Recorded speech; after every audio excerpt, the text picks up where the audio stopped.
اللهم صل وسلم على نبينا محمد رب اشرح لي صدري ويسر لي أمري واحلل عقدة من لساني يفقه قولي رب يسر ولا تعسر وتمم بالخير ربنا زدنا علما نافعا اللهم فقهنا في الدين اللهم وفقنا لما تحب وترضى آمين یا رب العالمین۔ اللہ سبحانہ و تعالیٰ کا بہت کرم، بہت احسان اس ذات کا جس نے ہمیں الحمدللہ 28 پارہ تک پہنچنے کا جو ہے وہ اپنا فضل ہم پر کیا ہے۔ آج انشاءاللہ ہم 28 پارہ کو کریں گے، اور چونکہ اس کے سارے احکامات ہی بہت زیادہ امپورٹنٹ ہیں، اس لیے ابھی سے ذہن بنا کے بیٹھیں کہ تھوڑا ٹائم لگ جائے گا اور تھوڑا میں بھی زیادہ لگ جائے۔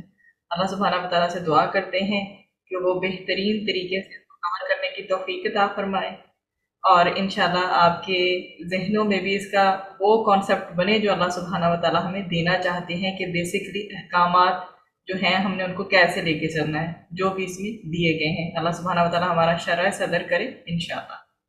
سورۃ المجادلہ جو ہے یہ 28ویں پارے کی پہلی سورت ہے، اور اس کا آغاز ہوتا ہے بسم اللہ الرحمن الرحیم۔ قد سمع اللہ قول التی تجادلک فی زوجہا، کہ تحقیق سن لی اللہ نے اس بندی کی بات جو آپ صلی اللہ علیہ وآلہ وسلم سے تکرار کر رہی تھی اپنے خامد کے بارے میں۔ تو مجادلہ کا جو معنی ہوتا ہے وہ بحث و تکرار ہوتا ہے، اور اس کے پس منظر میں ایک واقعہ ہے جس کی وجہ سے اس کا نام سورۃ المجادلہ رکھا گیا ہے۔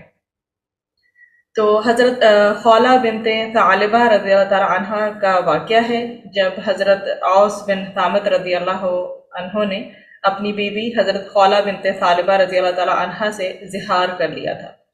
تو زہار کے معنی اپنی بیوی کی پشت کو اپنی ماں کی پشت کے مشابہ قرار دینا ہے، اور زمانہ جاہلیت میں یہ لفظ بیوی کو اپنے اوپر حرام کرنے کے لیے، طلاق دینے کے لیے استعمال ہوتا تھا۔ تو اس کے اندر ویسے پورے کے پورے 4 ہمیں موضوعات ملتے ہیں۔ پہلا ہوگا زہار سے متعلق، دوسرا ہوگا انشاءاللہ سرگوشی کے احکامات سے ریلیٹڈ، اور تیسرا ہوگا مجلس کے آداب سے ریلیٹڈ، اور چوتھے میں آگے منافقین کا تذکرہ آ جائے گا۔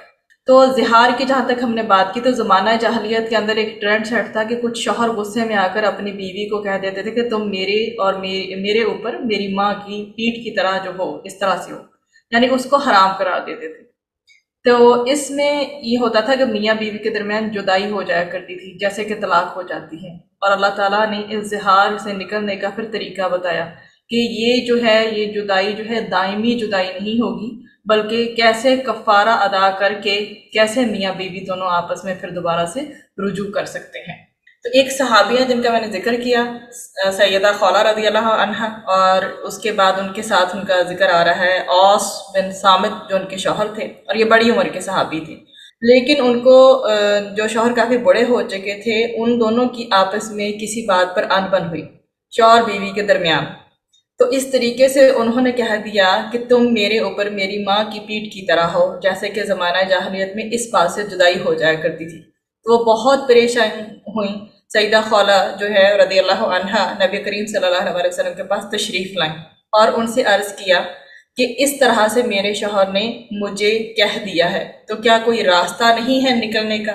میں کہاں جاؤں گی؟ تو وہ آ کر جو ہے وہ شکوہ کر رہی ہیں نبی کریم صلی اللہ علیہ وسلم سے کہ اوس رضی اللہ تعالیٰ عنہ نے مجھ سے زہار کر لیا ہے، یہ شخص میرا مال کھا گیا، جوانی اس نے تباہ کر دی، جب میں بوڑھی ہو کر اولاد پیدا کرنے کے قابل نہ رہی تو اس نے مجھ سے زہار کر لیا۔ میرے چھوٹے چھوٹے بچے ہیں، اگر انہیں میں اپنے پاس رکھوں تو بھوکے مرنے لگیں گے، اور اوس رضی اللہ تعالیٰ عنہ کے حوالے کر دوں تو بے توجہی کی وجہ سے، کیئرلیس بیہیویئر کی وجہ سے وہ ضائع ہو جائیں گے۔ حضور اکرم صلی اللہ علیہ وسلم نے فرمایا، تیرے بارے میں ابھی تک مجھے کوئی حکم نہیں ملا۔ خولہ رضی اللہ تعالیٰ عنہ نے کہا کہ اس نے طلاق کا لفظ تو میرے لیے استعمال نہیں کیا، تو میاں بیوی میں حرمت کیسے ہو سکتی ہے؟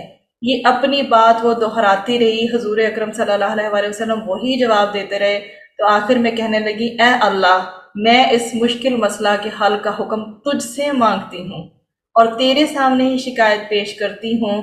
اور اس کے بارے میں حضرت عائشہ جو رضی اللہ تعالیٰ عنہا کا ہمیں بیان ملتا ہے کہ کس طرح سے وہ بیک اینڈ فورتھ نبی کریم صلی اللہ علیہ وسلم سے بات کر رہی تھی اور رونے لگ گئیں، اسی لیے اس کو مجادلہ کہا گیا، جس طرح سے وہ بحث کر رہی ہیں اور سارا اپنا کنسرنز بیان کر رہی ہیں کہ میں کہاں جاؤں گی۔ تو حضرت عائشہ رضی اللہ تعالیٰ عنہا بتاتی ہیں کہ وہ اتنے چپکے چپکے نبی کریم صلی اللہ علیہ وسلم سے بات کر رہی تھی کہ مجھے سنائی بھی نہیں دے رہا تھا۔ تو خیر نبی کریم صلی اللہ علیہ وسلم نے جب مسئلے کا کوئی حل نہیں بتایا نا، تو پھر تھوڑا دور ہو کے رونے لگی، پھر اللہ تعالیٰ سے شکوہ کرنے لگی کہ میرے چھوٹے چھوٹے بچے میں کہاں جاؤں گی، اور اس نے اگر مجھے میرے اپنے ساتھ نہ رہنے دیا تو اللہ سبحانہ وتعالیٰ نے آیات نازل فرما دی اسی وقت۔ سیدہ عائشہ رضی اللہ تعالیٰ عنہا فرماتی ہیں کہ اس وقت نبی کریم صلی اللہ علیہ وسلم پہ وہ کیفیت طاری ہو گئی جو کہ وحی کے نزول کے وقت ہوا کرتی ہے۔ ایک دم سے ان کا سر جھک گیا اور پھر انہوں نے اپنا سر اٹھایا اور سیدہ خولہ رضی اللہ تعالیٰ عنہا کو کہا مبارک ہو، اللہ تعالیٰ نے آپ کے لیے آیات نازل کر دی۔ اللہ نے اس عورت کی بات سن لی۔ سیدہ عائشہ رضی اللہ تعالیٰ عنہا فرماتی ہیں میں نے نہیں سنی، اتنے قریب ہو کے اللہ تعالیٰ کہتے ہیں میں نے سن لی جو تم سے اے نبی صلی اللہ علیہ وسلم اپنے شوہر کے بارے میں بحث کر رہی تھی، اور پھر اللہ سے شکایت کی، اللہ سے فریاد کی، اللہ تم دونوں کی گفتگو سن رہا ہے، بے شک اللہ تعالیٰ سب کچھ سننے والا اور دیکھنے والا ہے۔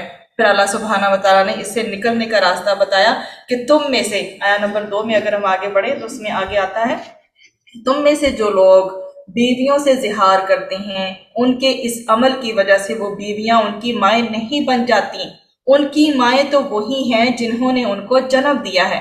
حقیقت یہ ہے کہ یہ لوگ ایسی بات کرتے ہیں جو بہت بری ہے اور جھوٹ ہے، اور اللہ تعالیٰ معاف کرنے والا ہے اور بخشنے والا ہے۔ آگے اللہ سبحانہ وتعالیٰ نے آیت نمبر 3 میں جا کے بتایا جو لوگ اپنی بیویوں سے زہار کرتے ہیں پھر انہوں نے جو کچھ کہا اس سے رجوع کرتے ہیں تو اس کے ذمہ ہے ایک غلام آزاد کرنا۔ 3 کنڈیشنز بتائیں کہ یا تو ان کے ذمہ ہے کہ وہ ایک غلام آزاد کریں، یا پھر دوسری کنڈیشن بتائی کہ 2 ماہ کے مسلسل روزے رکھیں، اور اگر روزہ رکھنے کی طاقت نہ رکھتے ہوں تو پھر تیسری کنڈیشن ہے کہ 60 مسکینوں کو کھانا کھلائیں۔ اور اس میں اللہ سبحانہ وتعالیٰ نے وارننگ بھی تھی، یاد رکھو جو لوگ اللہ اور اس کے رسول کے حکموں کی خلاف ورزی کریں گے وہ پہلی گمراہ قوموں کی طرح دنیا میں ذلیل و رسوا ہوں گے اور آخرت میں بھی اپنے اعمال کی سزا پائیں گے۔ تو اب اس میں یہی ہے کہ اگر ہسبینڈ اور وائف آپس میں رجوع کرنا چاہتے ہیں اور تبھی وہ رجوع کر پائیں گے جب وہ پہلے نمبر پہ ایک غلام آزاد کریں گے، اور دوسری بات یہ ہے کہ وہ 2 مہینے کے مسلسل روزے رکھیں، یا پھر تیسری بات اگر یہ بھی نہ کر سکیں تو پھر 60 مسکینوں کا کھانا کھلانا ہے۔ یہ کفارہ نازل ہو گیا، اور اگر یہ کر لو گے تو اس کے بعد تم دونوں دوبارہ سے میاں بیوی کی حیثیت سے رہ سکتے ہو۔ یہ بھی صرف اس لیے تھا کہ یہ رواج نہ بن جائے، یہ بات کرنے والی تو ہے نہیں کسی طریقے سے کہ تم میرے اوپر میری ماں کی طرح کی پیٹھ کی طرح۔ تو اللہ تعالیٰ نے معاشرے کو اس سے بچانے کے لیے ایک کفارہ نازل فرمایا، اگر کوئی نہیں کرے گا تو وہ گناہ گار ہوگا۔ سرگوشی کے احکامات آگے ہمیں آیت نمبر 7 میں ملتے ہیں۔ اللہ تعالیٰ نے آگے چل کے فرمایا کیا تم نے نہیں دیکھا کہ آسمان اور زمینوں میں جو کچھ ہے اللہ اسے جانتا ہے۔ کبھی 3 آدمیوں میں سے کوئی ایسی سرگوشی نہیں ہوتی، یعنی 3 مل کر خسر پسر کریں، سرگوشی کریں، وسپر کریں جس میں اللہ چوتھا نہ ہو، اور نہ 5 آدمیوں کی ایسی سرگوشی ہوتی ہے جس میں چھٹا اللہ نہ ہو، اور چاہے سرگوشی کرنے والے اس سے کم ہوں یا زیادہ ہوں، وہ جہاں بھی ہوں اللہ ان کے ساتھ ہوتا ہے۔ یہ منافقین جو سرگوشیاں کیا کرتے تھے اس کے مختلف ان کے طریقے ہوتے تھے۔ ایک طریقہ تو یہ ہوتا تھا کہ نبی کریم صلی اللہ علیہ وسلم کی مجلس میں بیٹھے ہوتے تھے وہ منافقین، اور نبی کریم صلی اللہ علیہ وسلم کبھی کبھی کوئی مشورہ بھی مانگتے تھے صحابہ کرام سے، تو صحابہ کرام رضی اللہ عنہم مشورہ دیتے تھے۔ یہ منافقین چونکہ پارٹیسپیٹ ہی نہیں کرنا چاہتے تھے سرے سے، یہ ظاہری بات ہے ان کے اپنے دلوں میں نفاق تھا، جس کی وجہ سے وہ نبی کریم صلی اللہ علیہ وسلم کی بات سے ایگری ہی نہیں کیا کرتے تھے، اور اس وقت وہ چپ ہو کے بیٹھے رہتے، ایسے جیسے لکڑی ہوتی ہے، بالکل ایکسپریشن لیس فیس کے ساتھ دیکھتے رہتے تھے، جیسے لکڑیوں کو ایک جگہ اکٹھا کر کے ٹیک لگا کے رکھ دیا گیا ہو۔ اور جب باہر نکلتے تو آپس میں وسپر کیا کرتے تھے، سرگوشیاں کیا کرتے تھے۔ یہ میرے اور آپ کے لیے بھی ہے کہ اپنے بڑوں کی مجلس میں، جہاں پہ ہمیں کسی کی اطاعت کرنی ہے، جہاں ہمارے لیڈرز ہیں، ہمارے امیر ہیں، ہم سے بڑے ہیں، بزرگ ہیں، جو بھی لوگ ہیں، ان کی مجلس میں جب کبھی ہم ہوتے ہیں اس وقت ان کی اگر ہمارے ساتھ ڈفرنس آف اوپینین ہوتا ہے اس وقت تک کوئی بھی مشورہ نہیں ہم جب تک دیتے ہیں اگر، یا تو ہم وہاں پر بات کریں، اس میٹنگ کے اندر ہم اگر بات نہیں کرتے اور باہر نکل کر ہم بات کرتے ہیں، آپس میں باتیں کرتے ہیں، سرگوشیاں کرتے ہیں، ایگری ہیں یا ڈس ایگری ہیں، جو بھی بات کرتے ہیں، ایسی باتیں نفاق کی نشانیوں میں سے آتی ہیں، تو ہمیں ان میں سے گریز کرنا چاہیے۔ یا تو جب ہم سے بات پوچھی جائے، کبھی بھی سامنے ایک مجلس میں بات پوچھی جائے، تو ہمیں اتنا حوصلہ ہونا چاہیے کہ اسی وقت بات کے فیس ٹو فیس جواب دے سکے۔ بعد میں اگر ہم جا کے باہر نکل کے بات کرتے ہیں کسی بھی معاملے سے ریلیٹڈ، یہ ضروری نہیں ہے کہ وہاں کوئی لیڈر ہی بیٹھا تو اس کے مجلس میں سارے اس کے اطاعت کرنے والے بیٹھے ہوں، خواتین کی بھی گیدرنگز ہوتی ہیں، بچوں کو بھی اسی طریقے سے سمجھانا چاہیے۔ یہ ایک مینرز ہے، ایٹیکیٹس ہے، جو بچپن سے لے کے بچوں کو بڑے ہونے تک سکھا دینے چاہیے کہ یہ ایٹیکیٹس ہے، اسی طرح فالو کرنا ہے، کبھی بھی کہیں وسپر نہیں کرنا، ایون دو کہ وسپر نارمل طریقے سے بھی کیا جائے، جہاں پہ کہیں کسی کے ساتھ کوئی مخالفت نہ ہو، اس کے باوجود ایسا ہوتا ہے کہ تعلقات خراب ہونے کا خطرہ ہوتا ہے، اور یہ برائی ہمارے معاشرے میں بہت زیادہ جنم لے چکی ہے۔ اللہ سبحانہ وتعالیٰ ہمیں ان نفاق کی ساری برائیوں اور نشانیوں سے بچائے۔ یہ منافقین یہی کیا کرتے تھے، کبھی یہود کبھی مسلمانوں کو آتا دیکھتے تو آپس میں دو تین مل کے آپس میں ہلکی ہلکی سی وسپرنگ یا سرگوشی کرنے لگتے، اور مسلمانوں کو یہ بات ظاہر کرنا چاہتے تھے کہ جیسے ہم تمہارے خلاف پلان کر رہے ہیں، اس طرح منافقین بھی ان کے ساتھ مل جاتے تھے۔ اللہ سبحانہ وتعالیٰ فرما رہے ہیں کہ تم لوگ آپس میں سرگوشیاں جو بھی کرتے ہو سو کرتے ہو، لیکن اللہ تعالیٰ کو پتہ ہے سب کچھ جو کرتے ہو، اور اللہ تعالیٰ اس سے ناراض ہوتا ہے۔ اس سے پہلے بھی آیات گزر چکی ہیں، اللہ تعالیٰ چاہتے ہیں کہ جب مشورہ ہو تو مجلس میں پارٹیسپیٹ کریں، جو بات ہے وہیں پہ کہہ دیں، کھل کر بات کریں، اگر کوئی بات کرنی ہے تو وہیں پر کریں، اور اس کے بعد جو پھر امیر کا لیڈر کا فیصلہ ہوگا تو اسے کھلے دل سے قبول کریں۔ یہ ہوتا ہے طریقہ جس سے اللہ کی برکت آتی ہے معاملات میں، اور اللہ تعالیٰ یہ چیز سخت ناپسند کرتا ہے کہ اس وقت بات نہ کی جائے، بعد میں کیا کیا جائے کہ ایک جماعت کے اندر ایک منی جماعت، مطلب ایک چھوٹی سی جماعت، جیسے اپنی الگ مسجد بنا لی، ایک چھوٹی سی بات جو ہے چھوٹی جماعت بن گئی ہے، اور وہ پھر اپنے مشورے کرتے پھرے، اور اوور آل میٹنگ کا پھر کیا فائدہ جب ایک مجلس میں بلایا گیا ہے، اوور آل میٹنگ میں آپ کی اوپینین پوچھی گئی ہے، اسی وقت پارٹیسپیٹ کریں، اپنی فائنل رائے دیں۔ اور اللہ سبحانہ وتعالیٰ کو یہ چیزیں ناپسند ہیں، جو باہر نکل کر وسپرنگ کرتے اور ایسی باتیں کرتے، یہ نفاق میں آتی ہیں۔ اللہ تعالیٰ اس کے بارے میں بات کر رہے ہیں اور سمجھا رہے ہیں، اللہ تعالیٰ فرما رہے ہیں کہ قیامت کے دن اللہ تعالیٰ بتائے گا انہیں کہ انہوں نے کیا کچھ کیا ہے، بے شک اللہ تعالیٰ ہر چیز کو جانتا ہے۔ کیا تم نے ان لوگوں کو نہیں دیکھا جنہیں سرگوشی کرنے سے منع کر دیا گیا تھا، پھر بھی وہ وہی کام کرتے ہیں جس سے انہیں منع کیا گیا ہے؟ تو ایک دوسرے کے ساتھ ایسی سرگوشیاں کرتے ہیں جو کہ گناہ، زیادتی اور رسول اکرم صلی اللہ علیہ وسلم کی نافرمانی پر مشتمل ہوتی ہیں۔ آیت نمبر 8 میں اللہ سبحانہ وتعالیٰ فرماتے ہیں کہ جب وہ آپ کے پاس آتے ہیں اے نبی کریم صلی اللہ علیہ وسلم تو کس طریقے سے سلام کرتے ہیں؟ آپ ان کو دیکھتے ہیں کہ جب وہ آپ کے پاس آتے ہیں تو وہ کس طریقے سے آپ کے ساتھ سلام کرتے ہیں۔ وَإِذَا جَاءُوكَ حَيَّوْكَ بِمَا لَمْ يُحَيِّكَ بِهِ اللَّهُ، اس طرح سے سلام کرتے ہیں کہ السلام علیکم نہیں کہتے، وہ کیا کہتے ہیں؟ السلام علیکم یا السلام علیکم کہتے ہیں۔ تو اللہ سبحانہ وتعالیٰ نے کیا بتایا کہ سام کا مطلب ہوتا ہے موت یا ہلاکت، تو اس طرح سے بنا کر جو بات پیش کرتے ہیں جیسے وہ اپنے طرف سے سلام کہہ رہی ہیں، لیکن ان کا ظاہری سی بات ان کے دل میں کھوٹ ہوتا ہے، تو ان کا مقصد تو نہیں ہوتا کہ وہ سلامتی بھیجیں، تو وہ غلط بات کر رہے ہیں۔ لہٰذا ہمیں بھی کیا کرنا ہے، جب السلام علیکم پراپر طریقے سے مخاطب ہو کے کہنا ہے السلام علیکم ورحمۃ اللہ وبرکاتہ، جتنا اگلا بندہ کہے کم از کم اتنا لوٹانے کی کوشش کریں۔ اگر وہ صرف السلام علیکم بولتا ہے تو آپ اس سے زیادہ کلمات بولیں، اور اس کے بارے میں یہ بھی ملتا ہے کہ جب تک ایک مسلمان کا ہاتھ دوسرے مسلمان کے ہاتھ میں رہتا ہے وہ مصافحہ کرتے ہیں، دونوں کے گناہ جڑتے رہتے ہیں۔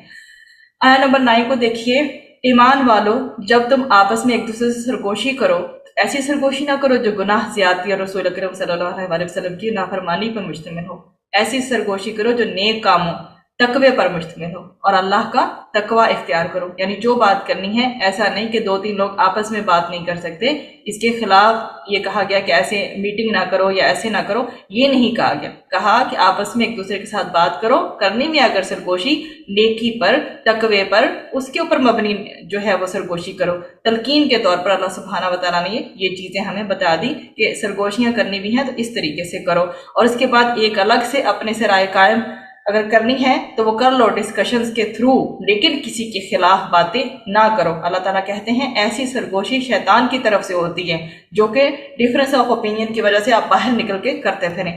اور یہ ہوتا ہے اس کا سائیڈ ایفیکٹ کیا ہے؟ تاکہ ایمان والوں کو غم میں مبتلا کر دیں، ان کو غم زدہ کر دیں، اور وہ اللہ کے حکم کے بغیر انہیں ذرا بھی نقصان نہیں پہنچا سکتے۔ ایون دو منافقین اور یہود جیسی بھی سرگوشیاں کرتے ہیں، اللہ تعالیٰ اگر ایک مومن کے دل کو تقویت دیے رکھے تو ایسی سرگوشیاں ان کے دل کو کمزور بھی نہیں کر سکتی اور غم زدہ بھی نہیں کر سکتی۔ مومنوں کو کیا کرنا چاہیے؟ صرف اللہ سبحانہ و تعالیٰ پر بھروسہ کرنا چاہیے۔ اسی طرح پھر ایک دفعہ نبی کریم صلی اللہ علیہ وسلم ایک مجلس میں تھے اصحاب صفا کے ساتھ، تو کچھ بدری صحابہ بھی آ گئے۔ سارے اصحاب صفا جو ہے وہ بیٹھے ہوئے تھے، تو منافقین بھی بیٹھ کے وہ بھی وہیں پر بیٹھے ہوئے تھے۔ تو ہوا یہ کہ کچھ بدری صحابہ جب آئے تو بدری صحابہ کی بہت عزت تھی، ان کا مقام تھا، تو نبی کریم صلی اللہ علیہ وسلم نے کہا کہ تھوڑا اکٹھے ہو جا، ان کے لیے جگہ بناؤ۔ تو جگہ بنائی گئی، اکٹھے ہو گئے، لیکن کچھ لوگوں کو یہ پسند نہیں آیا کہ جی یہاں پر جگہ تنگ ہو گئی، تو خیر جگہ بنائی، تو پھر کچھ لوگوں کو جو ہے نا جگہ نہیں ملی، تو نبی کریم صلی اللہ علیہ وسلم نے کچھ کو کہا کہ آپ کھڑے ہو جائیں، ان کو جگہ دے دیں، اور منافقین کو یہ بات بہت بری لگی۔ اللہ تعالیٰ نے فرمایا کہ جب تم سے کہا جائے مجلسوں میں تو کہ دوسرے کے لیے گنجائش پیدا کرو، تو گنجائش پیدا کر دیا کرو، اللہ تمہارے لیے وسعت پیدا کرے گا، اور جب تم سے کہا جائے کہ اٹھ جاؤ تو اٹھ جاؤ، مطلب کہ امیر مجلس نے اگر مجلس کو برخاست کر دیا ہے اور کہا جائے کہ اٹھ جاؤ تو اٹھ جاؤ۔ اب ہوتا یہ تھا کہ امیر جو ہے کسی شخص یا لوگوں سے مشورے کرنے کے لیے یا ان کی بات سننے کے لیے کسی کو اس کی جگہ سے اگر اٹھ جانے کو کہے تو اسے بغیر ملال کے اٹھ جانا چاہیے۔ یہ مینر ہمارے لیے بھی ہے کہ اگر ہم کسی کو سچ مچ دل سے لیڈر مانتے ہیں تو ہمیں بھی بغیر ملال کے یہ بات جو ہے اس کو ذہن میں رکھنا چاہیے کہ کسی کے دل دماغ میں کوئی حکمت ہے تو تبھی ہمیں کہا گیا ہے۔ یہ ادب اس لیے مقرر فرمایا کہ بعض اوقات عام سمجھ والے مسلمان رسول اکرم صلی اللہ علیہ وسلم سے محبت کی وجہ سے یا منافقین اپنے خبث باطن کی وجہ سے رسول اکرم صلی اللہ علیہ وسلم کے قریب ساری جگہ گھیر لیتے تھے۔ پھر اگر کوئی بزرگ صحابی جیسے کہ مثلا حضرت ابو بکر رضی اللہ عنہ یا حضرت عمر رضی اللہ تعالیٰ عنہ جیسے صحابہ تھے، وہ آتے، مطلب اسی کی طرح کے اور بھی صحابہ جب آتے تو ان کے لیے جگہ نہ چھوڑتے، اور اگر ان کو اٹھنے کے لیے کہا جاتا تو برا مناتے۔ ظاہر ہے اگر ادب کا خیال نہ رکھا جائے تو کسی امیر کی جو کوئی بھی مجلس ہوگی وہ صحیح طریقے سے نہیں چل سکتی۔ اسی طرح اگر امیر مجلس نے برخاست کرنے کو بھی کہہ دیا ہے اور حکم دے دیا ہے سب کے لیے اٹھ جانے کا تو اٹھ جایا جائے، اور کسی بھی قسم کی توہین جو ہے وہ محسوس نہ کی جائے۔ پھر آگے بات آ جاتی ہے کہ علم والوں کو، جس کو کہ علم ہوتا ہے مطلب اللہ کی معرفت کا علم، نبی کریم صلی اللہ علیہ وسلم کی معرفت کا علم۔ دین ہے کیا؟ دین ہمیں یہ بتاتا ہے کہ ایمان جو ہے نا وہ اس کا ادنا سے ادنا درجہ بھی علم کے بغیر حاصل نہیں ہو سکتا۔ یہ بات ہمیں اچھی طرح سے معلوم ہے۔ ہمارا ایمان تبھی مستحکم ہوگا جب ہمیں علم ہوگا، اور ایمان کیا تقاضا کرتا ہے؟ تواضع کا، عاجزی کا، اور ایمان اور کبر کبھی بھی اکٹھے نہیں ہو سکتے۔ اس میں یہ فرمایا گیا ہے، اللہ سبحانہ وتعالیٰ نے بتایا کہ تمہیں ہمارے پاس لوٹ کر آنا ہے، تو زندگی کا مقصد کیا ہے؟ کہ علم حاصل کرو۔ اللہ تعالیٰ فرماتے ہیں جن کو علم عطا کیا گیا، جو لوگ ایمان لائے تم میں سے اور جن کو علم عطا کیا گیا، اللہ ان کو درجوں میں بلند کرے گا۔ تو علم بہت بڑی چیز ہے۔ دین کا علم انسان کو درجات، انسان کی جو درجات ہیں عند اللہ، ان کو اللہ کے قریب جو ہے وہ بڑھاتا ہے۔ اور جب یہاں پر آیت میں والذین اوتوا العلم درجات میں بات ہوئی، اس میں بتایا گیا الذین اوتوا العلم کس کو قرار دیا گیا؟ صحابہ کرام کو قرار دیا گیا ہے۔ بس جان لو حقیقت یہ ہے کہ اللہ کے سوا کوئی معبود نہیں۔ علم اور ایمان کے مدارج میں کمی بیشی ہوتی ہے، اسی طرح جنت میں علم کے لحاظ سے اہل ایمان کے درمیان جو ہے وہ مدارج بنیں گے، درجات بنیں گے۔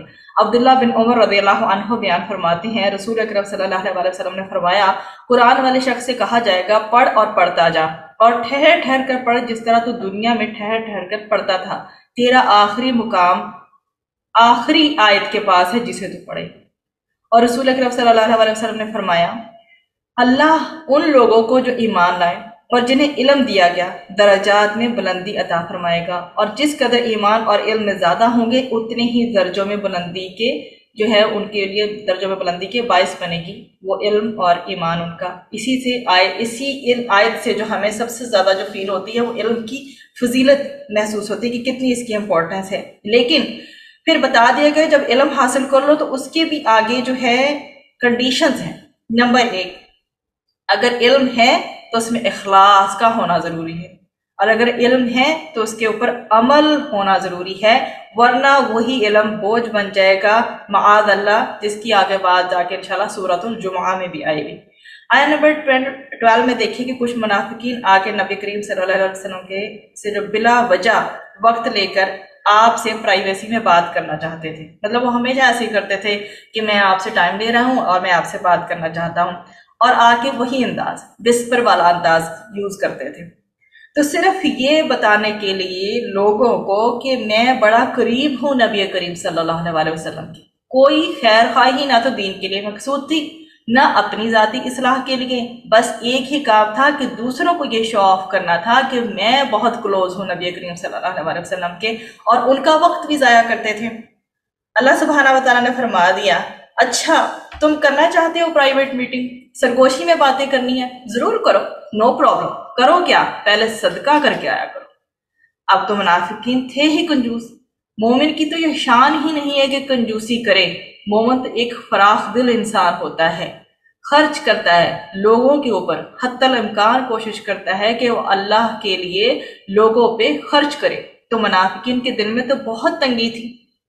اللہ تعالیٰ نے فرمایا جب تم رسول اکرم صلی اللہ علیہ وسلم سے تنہائی میں کوئی بات کرنا چاہو تو اپنی اس تنہائی کی بات سے پہلے کچھ صدقہ دیا کرو، یہ طریقہ تمہارے حق میں بہتر بھی ہے اور زیادہ ستھرا بھی ہے، اور یہ اور بات ہے کہ کوئی غریب ہو، کیونکہ یہ حکم جو ہے وہ سب کے لیے تھا، صرف منافقین کے لیے نہیں تھا، تو اگر نہیں ہے ان کے پاس پیسہ صدقہ کرنے کے لیے تو اللہ سبحانہ وتعالیٰ معاف کرنے والے ہیں۔ اب سیدنا علی رضی اللہ تعالیٰ عنہ کی بات ہمیں ملتی ہے، انہوں نے فرمایا کہ میں ایک واحد شخص تھا جنہوں نے نبی کریم صلی اللہ علیہ وسلم سے تنہائی میں کوئی بات کرنی تھی تو پہلے صدقہ کیا اور پھر آیا، پھر میں نے بات کی، تو اس کے بعد اللہ تعالیٰ نے جب منافقین ڈر گئے، اصل مقصد ان کو ڈرانا تھا، ان کی تربیت کرنا تھا، اور انہیں یہ بھی تو پتا تھا کہ ہمارے پول کھل جائیں گے، اللہ تعالیٰ نے ان کو ڈرا کے بعد میں یہ حکم منسوخ کر دیا۔ اللہ سبحانہ وتعالیٰ فرماتے ہیں آیت نمبر 13 میں، کیا تم اس بات سے ڈر گئے کہ اپنی تنہائی کی بات سے پہلے صدقہ کیا کرو؟ اب جب کہ تم ایسا نہیں کر سکتے، اللہ نے تمہیں معاف کر دیا، تو تم نماز قائم کرو اور زکوٰۃ دو اور اللہ اور اس کے رسول کی فرما برداری کرتے رہو۔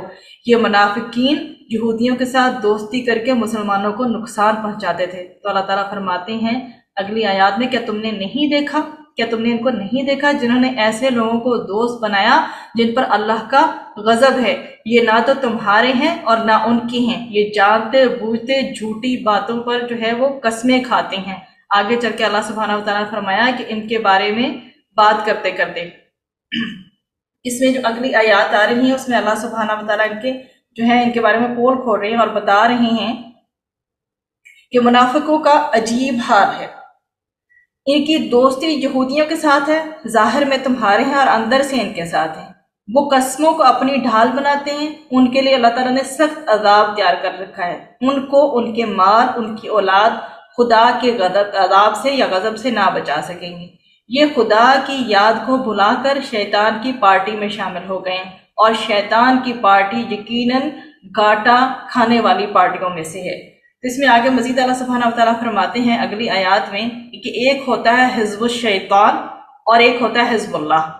حزب کا مطلب ہوتا ہے گروہ، تو حزب الشیطان کی بات کی گئی کہ ان پر شیطانوں نے پوری طرح سے قبضہ کر لیا ہے اور اللہ کی یاد سے یہ لوگ غافل ہو گئے ہیں۔ شیطان کا یہی کام ہے کہ جب کسی پر قبضہ کرتا ہے تو سب سے پہلا کام یہی کرتا ہے کہ اللہ کی یاد سے انسان کو غافل کرتا ہے۔ اللہ سبحانہ وتعالیٰ نے فرمایا یہ لوگ شیطان کا گروہ ہیں، اولئک حزب الشیطان، یہ شیطان کا گروہ ہے، یاد رکھو شیطان کا گروہ ہی نامراد ہونے والا ہے۔ اللہ نے فرمایا جو لوگ اللہ اور اس کے رسول کی مخالفت کرتے ہیں وہ ذلیل ترین لوگوں میں شمار ہیں۔ اللہ نے یہ بات لکھ دی ہے کہ میں اور میرے پیغمبر ضرور غالب آئیں گے، یقین رکھو اللہ بڑی قوت اور بڑے اقتدار والا ہے۔ یہ جو بھی کرتے رہیں یہ لوگ جو مرضی کر لیں، آخر میں اللہ سبحانہ وتعالیٰ یہی فرما رہے ہیں میں اور میرا رسول ہی غالب آنے والے ہیں۔ پھر آگے جو ہے وہ حزب اللہ کی بات ہو رہی ہے کہ وہ کون ہیں جن کے دلوں میں اللہ تعالیٰ نے ایمان کو نقش کر دیا ہے، ان کو اللہ تعالیٰ ایسے باغوں میں داخل کرے گا جن کے نیچے نہریں بہتی ہوں گی، اور جہاں وہ ہمیشہ ہمیشہ رہیں گے۔ اللہ ان سے راضی ہو گیا، وہ سب اللہ سے راضی ہو گئے۔ تو یہاں پہ صحابہ کی جماعت کو بتایا گیا کہ وہ اللہ سبحانہ وتعالیٰ کا گروہ ہے، حزب اللہ ہے، اور دوسری طرف ان کے مقابلے پہ شیطان کا گروہ ہے، اور یاد رکھو اللہ کا گروہ ہی فلاح پانے والا ہے۔ پھر آگے سورۃ الحشر شروع ہو جاتی ہے۔ سورۃ الحشر مدینہ منورہ جو ہے ہجرت کے بعد دوسرے سال میں نازل ہوئی۔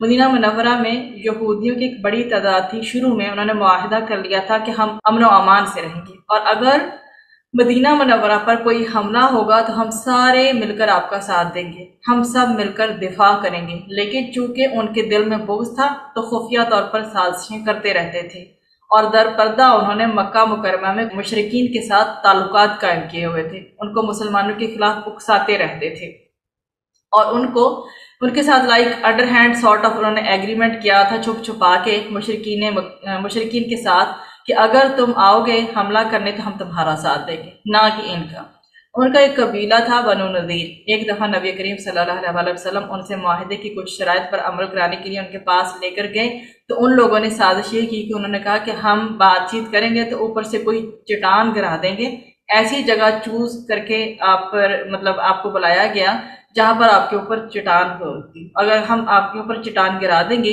آپ صلی اللہ علیہ وسلم معاذ اللہ شہید ہو جائیں گے۔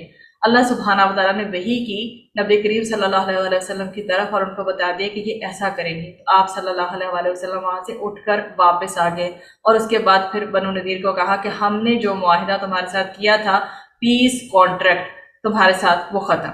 اب ہم آپ کو ایک مدت دیتے ہیں، اس مدت کے اندر اگر مدینہ منورہ چھوڑ کر چلے جاؤ تو ٹھیک ہے، ورنہ ہم آپ پر حملہ کرنے کے لیے آزاد ہوں گے۔ تو کچھ منافقین نے جا کر ان کو کہا کہ فکر نہ کرو، یہیں رہو اور ڈٹے رہو، اگر وہ حملہ کریں گے تو ہم تمہارے ساتھ ہیں۔ خیر وہ مقررہ مدت پر وہ نہیں گئے منافقین کی وجہ سے، تو جب مدت گزر گئی تو مسلمانوں نے جا کر ان کے قلعے کا محاصرہ کیا، اور منافقین نے، جو کہ ظاہری بات ہے وہ تو تھے ہی منافق، وہ تو نہ ان کے تھے اور نہ ہی ان کے تھے، انہوں نے کوئی ان کی مدد نہیں کی۔ آخر انہوں نے ہتھیار ڈال دیے، اور نبی کریم صلی اللہ علیہ وسلم نے ان کو پھر حکم دیا کہ مدینہ منورہ سے نکل جائیں، کیونکہ انہوں نے پیس کانٹریکٹ پر عمل نہیں کیا۔ یہ اجازت دی کہ ہتھیار چھوڑ کر جانے ہیں، اس کے علاوہ جو چیز چاہتی ہو لے جاؤ۔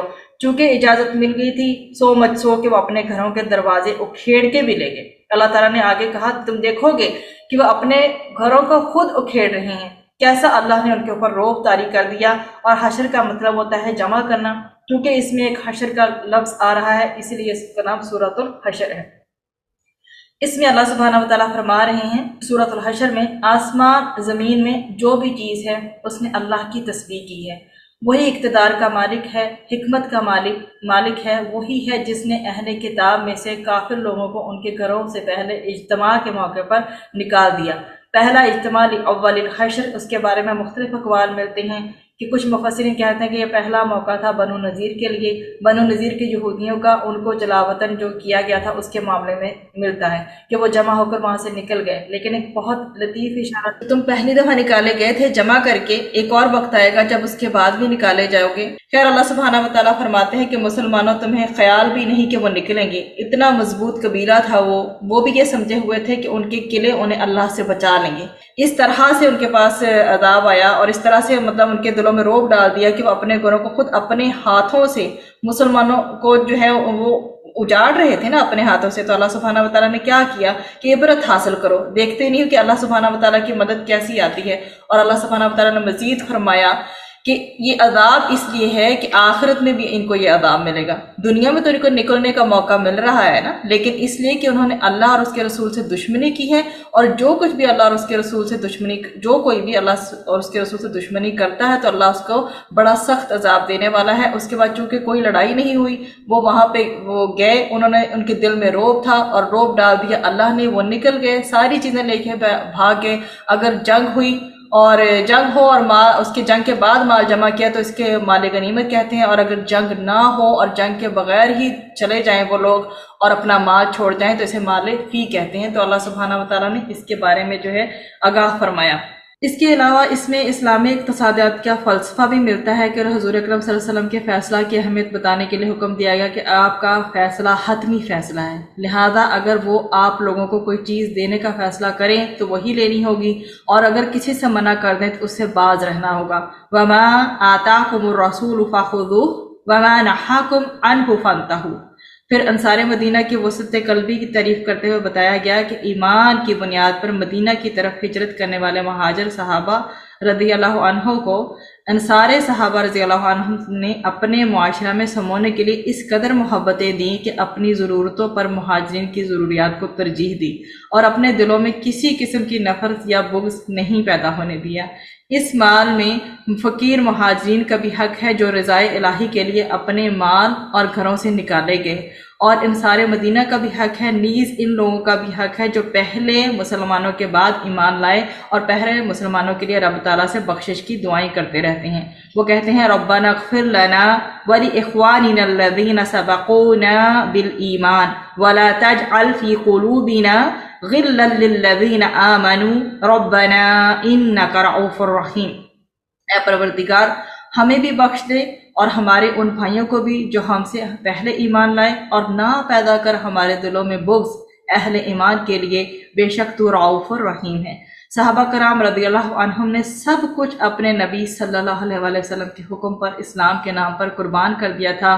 قربان جاؤں ان نفوس زکیہ پر اور جمیع جو صحابہ کرام رضی اللہ عنہم اجمعین پر جنہوں نے اپنا سب کچھ جو ہے وہ کر کے اللہ سبحانہ وتعالیٰ کی ذات پر نبی کریم صلی اللہ علیہ وسلم کے لیے قربان کر دیا تھا۔ اور ہمیں بھی جو ہے وہ نبی کریم صلی اللہ علیہ وسلم کی ذات پہ دیکھیں کہ کس طرح سے ان کی محبت تھی، اللہ سبحانہ وتعالیٰ ایسی محبت ہمیں بھی عطا فرمائے۔ پھر منافقین کی چال بازیاں آتی ہیں۔ منافق بنو نذیر یہودیوں کو مسلمانوں کی کارروائی کے موقع پر کہنے لگے، آیا نمبر 11 سے 17 تک، کہ تم کوئی فکر نہ کرو، ہم ہر طرح سے تمہارے ساتھ ہیں، اگر تمہیں نکالا گیا تو ہم بھی تمہارے ساتھ نکلیں گے، اگر تم سے لڑائی ہوئی تو ہم بھی تمہاری ہر طرح سے مدد کریں گے۔ اللہ بزرگ و برتر نے مسلمانوں کو تسلی دی، اور یہ لوگ جو ہے اللہ کی نسبت سے تم سے زیادہ ڈرتے ہیں، یہ لڑائی میں یہودیوں کی کوئی مدد نہیں کریں گے، یہ منافقین اور یہودی مل کر تم سے لڑنے کی طاقت نہیں رکھتے، ہاں قلعوں میں بند رہ کر کوئی شرارت کرنے تو دوسری بات ہے۔ منافقین تو شیطان کی طرح ہے جو پہلے انسان کو کافر بننے کی ترغیب دیتا ہے، پھر جب وہ کفر اختیار کر لیتا ہے تو کہتا ہے کہ میں بیزار ہوں، مجھے تو رب تعالیٰ سے خوف آتا ہے۔ پھر آگے جو ہے بات کی گئی ہے آیا نمبر 18 سے لے کر 24 تک، قرآن اور حاملین قرآن کا مقام اور اسماء الحسنہ بیان کیے گئے ہیں۔ ایمان والوں کو حکم دیا گیا کہ اللہ سے ڈرو، اور ہر شخص غور کرے کہ اس نے کل کے لیے کیا تیار کر رکھا ہے، اور ان ظالموں کی طرح نہ ہو جاؤ جنہوں نے اللہ کے حکموں کو بھلایا، پھر اللہ نے ان کو حقیقی نفع اور ان کو بھلوا دیا۔ جنتی اور دوزخی اللہ کی نظر میں ایک جیسے نہیں۔ یہ قرآن ایسی باعظمت کتاب ہے کہ اگر یہ پہاڑوں پر اترتی تو پہاڑ بھی اللہ کے خوف سے دب جاتے اور پاش پاش ہو جاتے۔ یہ مثالیں ہم غور و فکر کے لیے بیان کرتے ہیں۔ وہ اللہ ہے جس کے سوا کوئی معبود نہیں، اور کھلے اور چھپے کا جاننے والا رحمان اور رحیم ہے۔ وہ اللہ ہے جس کے سوا کوئی معبود نہیں، بادشاہ نہایت مقدس، سلامتی دینے والا، عمل دینے والا، سلامتی اور امن دینے والا، نگران اور غالب، زبردست بڑائی والا، سبحانہ وتعالیٰ شریک ہونے سے پاک ہے۔ وہ وحدہ لا شریک ہے۔ وہ اللہ سب کا خالق، سب کو پیدا کرنے والا، صورتیں بنانے والا، اچھے ناموں والا، اور کائنات کا ذرہ ذرہ اس کی تعریف میں مصروف ہے۔ وہی غالب حکمت والا ہے۔ اللہ تعالیٰ کے اسماء حسنہ جتنے اس رکوع میں ہیں اتنی کثیر تعداد میں کسی دوسری جگہ جمع نہیں ہوئے۔ سورۃ الممتحنہ جو ہے حق کے دشمنوں سے نفرت کرنے کی اس میں جو ہے وہ تلقین کی گئی ہے۔ اس سورہ مبارکہ میں اہل ایمان کو تلقین کی گئی کہ وہ حق کے دشمنوں کے لیے کوئی نرم کوشاں نہ رکھیں، بلکہ ان کے ساتھ شدید سختی اور انتہائی نفرت کا رویہ رکھیں۔ اگر آیا نمبر 1 کو دیکھیں تو اہل باطل سے ہمدردی حق کی راہ سے دور کر دی۔ یہ آیت ایک خاص واقعہ کے پس منظر میں نازل ہوئی۔ سن 6 ہجری میں نبی کریم صلی اللہ علیہ وسلم نے مشرکین مکہ سے صلح حدیبیہ کی تھی۔ سن 8 ہجری میں مشرکین نے صلح کی خلاف ورزی کرتے ہوئے اسے توڑ دیا۔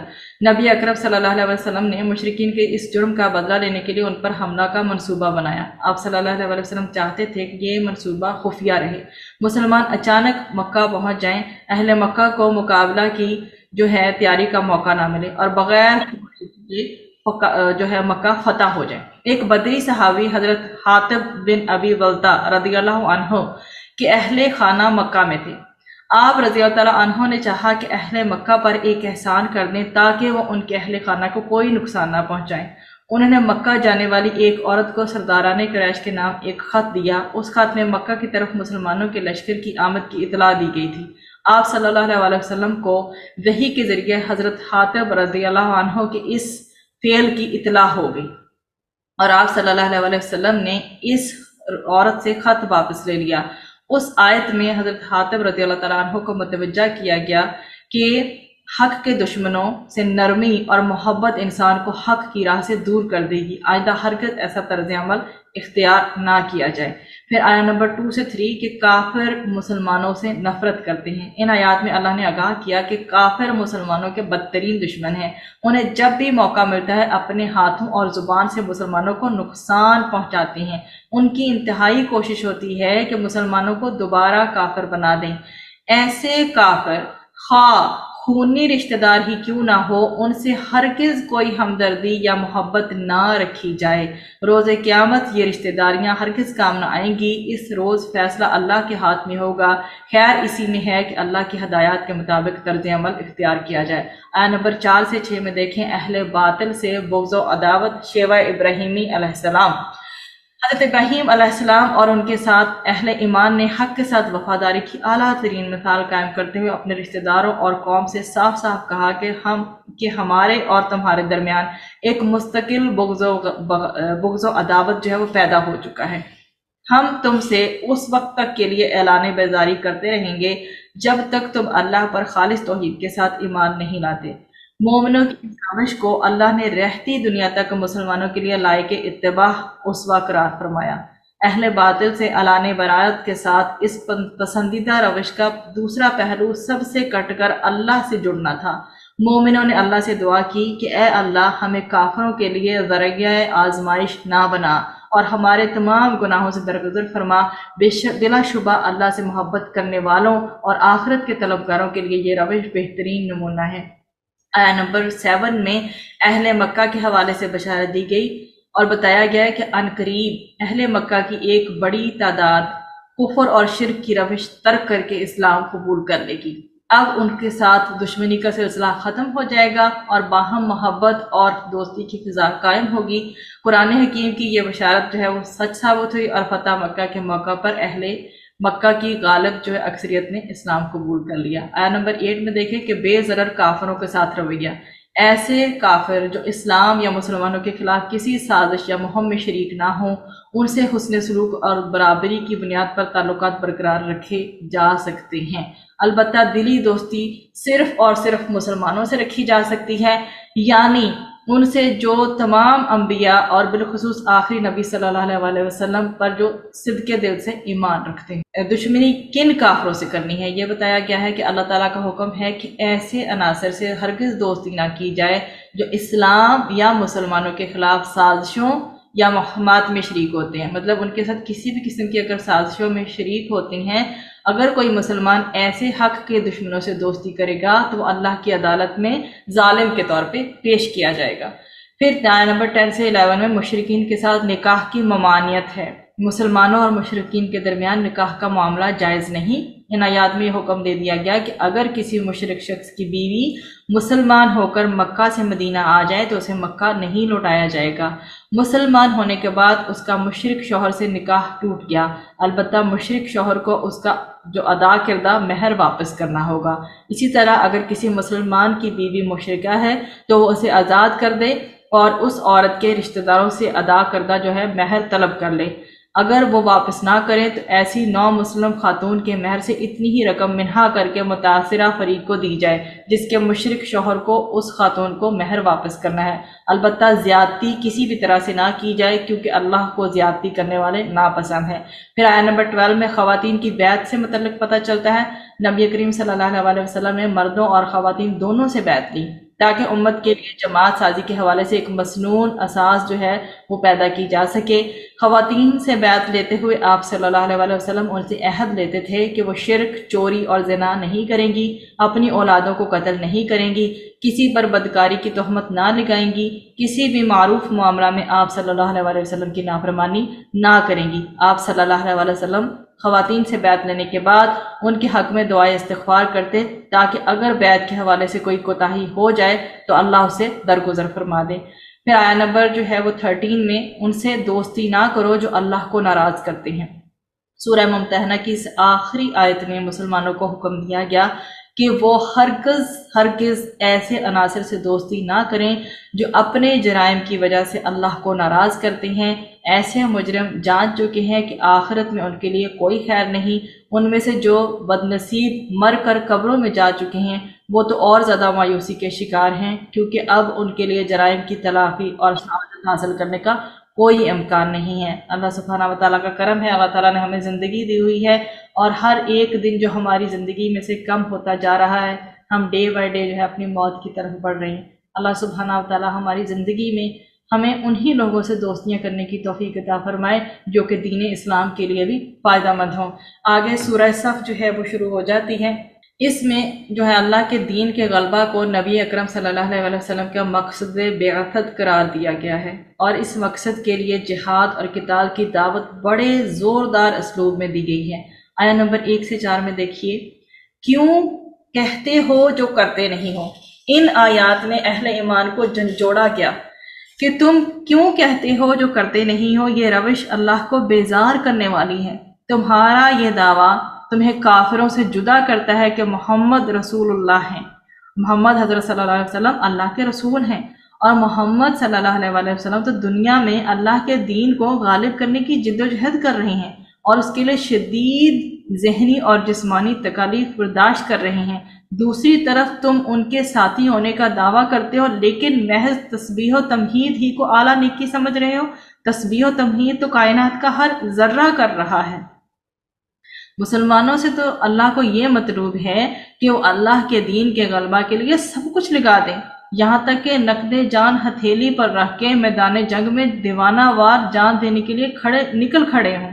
عاشقی کا تقاضا بندگی کے تقاضے سے مختلف ہے۔ فرشتوں سے اللہ کو صرف بندگی اور سجدہ کرانا مطلوب ہے، انسان سے اللہ کچھ اور ہی چاہتا ہے۔ حالانکہ اللہ بہت ہی بے نیاز ہے، لیکن چاہتا ہے کہ اس کے عاشق اس کی توحید کی گواہی اپنا خون دے کے پیش کریں۔ پھر آیہ نمبر 5 to 8 میں ہمیں یہ ملتا ہے غلبہ دین کی جدوجہد اور تاریخ سے کیا عبرت ملتی ہے۔ غلبہ دین کی جدوجہد کی ذمہ داری مسلمانوں سے قبل بنی اسرائیل پر عائد کی گئی تھی۔ انہوں نے اس جدوجہد سے اعراض کیا، اور پھر اللہ نے انہیں نشان عبرت بنا دیا۔ جب حضرت موسیٰ علیہ السلام نے ان سے اللہ کی راہ میں جنگ کے لیے نکلنے کا مطالبہ کیا تو انہوں نے یہ کہہ کر حضرت موسیٰ علیہ السلام کو اذیت پہنچائی کہ آپ اور آپ کا رب جا کر جنگ کریں، ہم تو ساتھ نہیں دیں گے۔ پھر جب حضرت عیسیٰ علیہ السلام نے انہیں حق قبول کرنے اور اس کا ساتھ دینے کا حکم دیا تو ان کے ساتھ جو ان کے پیش کردہ معجزات کو جادو قرار دے کر ان کی تکذیب کی۔ اب جب نبی اکرم صلی اللہ علیہ وسلم نے انہیں اسلام کی طرف دعوت دے رہے ہیں تو کہنے لگے ما انزل اللہ علی بشر من شیء، کہ اللہ نے آج تک کسی انسان پر کوئی کتاب نازل نہیں کی۔ دعوت اسلام، یہ آیا سورۃ الانعام کی آیہ نمبر 91 میں ریفرنس ملتا ہے۔ دعوت اسلام کو نہ صرف جھوٹ بول کر جٹلاتے رہے ہیں بلکہ سازشوں کے ذریعے غلبہ دین کی راہ میں رکاوٹیں کھڑی کر رہے ہیں۔ اللہ تعالیٰ ان کے ناپاک عزائم جو ہے وہ خاک میں ملا دے گا۔ اور اس کے بارے میں بہت ہی انسپیریشنل ایک شعر جو ہے مجھے یاد آ رہا ہے کہ نور خدا سے ہے، نور خدا ہے کفر کی حرکت پہ خندہ زن، پھونکوں سے یہ چراغ بجھایا نہ جائے گا۔ تو یہ دین اسلام کی روشنی پھیلتی ہی رہے گی۔ پھر غلبہ دین حق جو ہے آیہ نمبر 9 میں ملتا ہے کہ نبی اکرم صلی اللہ علیہ وسلم کا مقصد بعثت۔ نبی اکرم صلی اللہ علیہ وسلم تمام جہانوں کے لیے رحمت بن کر آئے۔ آپ صلی اللہ علیہ وسلم کی رحمت کا ایک مظہر یہ تھا کہ آپ صلی اللہ علیہ وسلم ظالم بادشاہوں اور نام نہایت سنگدل مذہبی رہنماؤں کے جبر و استحصال سے انسانوں کو آزاد کرنے کا مشن لے کر دنیا میں آئے۔ آپ صلی اللہ علیہ وسلم نے محض 21 برس کے عرصہ میں جزیرہ نما عرب میں اس مشن کی تکمیل کی، اور پھر غزوہ تبوک کے ذریعے بیرون ملک عرب اس کی توسیع کا آغاز کر دیا۔ اس اعلیٰ مشن کی تکمیل کے لیے ایک مضبوط جماعت کی ضرورت تھی۔ اس جماعت کو فراہم کرنے کے لیے اللہ نے اس سورہ مبارکہ میں ترغیب، جھنجھوڑنے اور تاریخ سے عبرت حاصل کرنے کے لیے جو ہمیں اسلوب دیا ہے۔ اہل ایمان کو غلبہ دین کے مبارک مشن کے لیے نبی اکرم صلی اللہ علیہ وسلم کا ساتھ دینے کی دعوت دی۔ یہ مشن آج بھی زندہ ہے اور اسے پورے عالم میں شرمندہ تعبیر کرنا ہے، اور اللہ سبحانہ وتعالی ہمیں بھی اپنے مال و جان کے ساتھ اس کے لیے قربانیاں دینے کی توفیق عطا فرمائے۔ اس کے بعد آیت نمبر 10 سے لے کر 12 میں جہنم کے دردناک عذاب سے بچنے کا راستہ بتایا گیا ہے کہ ہر انسان کا سب سے بڑا مسئلہ ہے آخرت میں جہنم کے دردناک عذاب سے بچنا۔ اور دیکھیں کہ دنیا میں جتنے بھی لوگ ہیں جنہوں نے بھی دعوے کیے ہیں، اگر آپ ایک نظر ان پر ڈالیں پوری ہسٹری پہ، انہوں نے یہ دعویٰ کیا ہوگا کہ ہم اللہ کو نہیں مانتے، لیکن موت کا انکار کوئی بھی نہیں کرتا۔ کوئی دنیا میں ایسا نہیں پیدا ہوا جس نے موت کا انکار کیا ہو، اور حضرت عیسیٰ علیہ السلام بھی اسے استثناء نہیں ہیں، وہ بھی دنیا میں دوبارہ لائے جائیں گے، اور پھر وہی سیم پروسیس ان کے ساتھ بھی ہوگا۔ جب انبیاء نہیں رہے اور بڑے سے بڑے حکمران نہیں رہے تو انسان نے تو ظاہری سی بات ہے ایک دن اس فانی دنیا کو چھوڑ کے ہی جانا ہے۔ تو ان آیات میں یہ رہنمائی دی گئی کہ آخر میں دردناک عذاب سے بچنے کے لیے 2 تقاضے پورے کرنا ہوں گے۔ اللہ اور اس کے رسول صلی اللہ علیہ وسلم پر دل کی گہرائیوں سے ایمان لانا ہوگا۔ اللہ کے دین کے غلبہ کے لیے مال اور جان سے جہاد کرنا ہوگا۔ جہاد کی پہلی منزل ہے کہ اپنے وجود پر اللہ کے دین کے غلبہ کے لیے نفس کے خلاف جہاد کرنا، پھر خارج میں دین کے غلبہ کے لیے دعوت کے ذریعے ایک مضبوط افرادی قوت فراہم کرنے کے لیے تبلیغ کا جہاد کرنا۔ جب یہ مضبوط افرادی قوت ایک حزب اللہ کی صورت میں تیار ہو جائے تو اسے نظام باطل سے ٹکرانا اور شکست دے کر دین حق کو غالب کرنا۔ اللہ کا وعدہ ہے جو لوگ ان تقاضوں کو پورا کریں گے ان کی تمام خطائیں معاف کر دی جائیں گی، اور انہیں روز قیامت جنت کے رہنے والے باغات میں پاکیزہ محل عطا فرمائے جائیں گے۔ بلا شبہ اصل کامیابی جنت کا حصول ہے۔ اللہ ہم سب کو یہ نعمتیں عطا فرمائے، آمین۔ آیت نمبر 13 میں یہ بتایا گیا ہے کہ غلبہ دین کی بشارت دی گئی ہے۔ اس آیت میں اللہ نے وعدہ کیا اللہ خلوص سے غلبہ دین کی جدوجہد کرنے والوں کی کاوشوں کو دنیا میں بھی برابر بنائے گا، اور غلبہ دین کی وہ ایک دن منزل حاصل ہو جائے گی۔ جس دن غلبہ ہو جائے گا اس دن یہ منزل دین کے لیے حاصل ہو جائے گی، غلبہ ہونے کی۔ دور نبی صلی اللہ علیہ وسلم نے یہ بشارت سن 8 ہجری میں پوری ہوئی اور دین حق غالب ہو گیا۔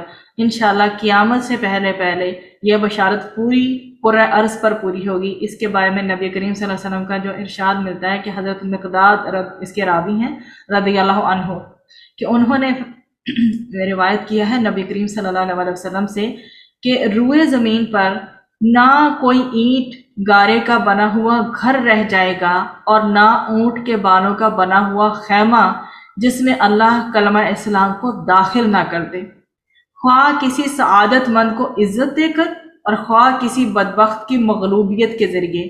یعنی اللہ سبحانہ وتعالیٰ جن کو عزت عطا فرمائے گا انہیں کلمہ اسلام کا قائل بنا دے گا، اور جن کو ذلیل فرمائے گا انہیں اس کے تابع فرما دے گا۔ حضرت مقداد رضی اللہ عنہ فرماتے ہیں کہ اس پر میں نے دل میں کہا پھر تو یقیناً دین کل کا کل ہی اللہ کے لیے ہو جائے گا۔ آیت نمبر 14 میں دیکھیے غلبہ دین کے لیے جدوجہد کرنے والوں کا اعزاز۔ جو شہادت مند اللہ کے دین کے لیے جدوجہد کرتے ہیں اللہ انہیں اپنا مددگار قرار دیتا ہے۔ بلا شبہ ایک بہت بڑا یہ ریوارڈ ہے۔ جن جوان مردوں نے حضرت عیسیٰ علیہ السلام کی پکار پر لبیک کہا، اللہ نے ان کا ذکر بڑے تحسین آمیز اسلوب میں قیامت تک کے لیے قرآن میں محفوظ فرما۔ اللہ نے انہیں حضرت عیسیٰ علیہ السلام کے دشمنوں کے مقابلے میں اپنی نصرت خاص سے نوازا۔ یہ سعادت ہمیں بھی حاصل ہو سکتی ہے، اس کے لیے ہمیں اللہ کے دین کے غلبہ کے لیے ندا لگانے کی ضرورت ہے، اور کسی بھی دائی جو واقعی میں حق پر ہے اس کی پکار پر لبیک کہنے کی ضرورت ہے اور اس کا ساتھ دینے کی ضرورت ہے۔ اللہ سبحانہ وتعالی ہمارے لیے یہ سب راستے آسان فرمائے۔ پھر آگے سورہ جمعہ آ جاتی ہے، اور سورۃ الجمعہ میں جو حکم اور احکامات اور اس سے ریلیٹڈ جو حکمتیں ملتی ہیں ان کا انشاءاللہ تذکرہ ہوگا۔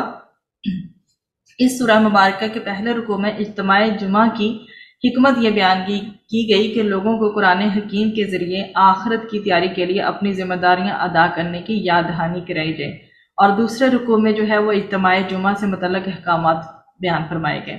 آیت نمبر 1 سے لے کے 4 میں غلبہ دین کی جدوجہد کے لیے افرادی قوت کی تیاری بذریعہ قرآن۔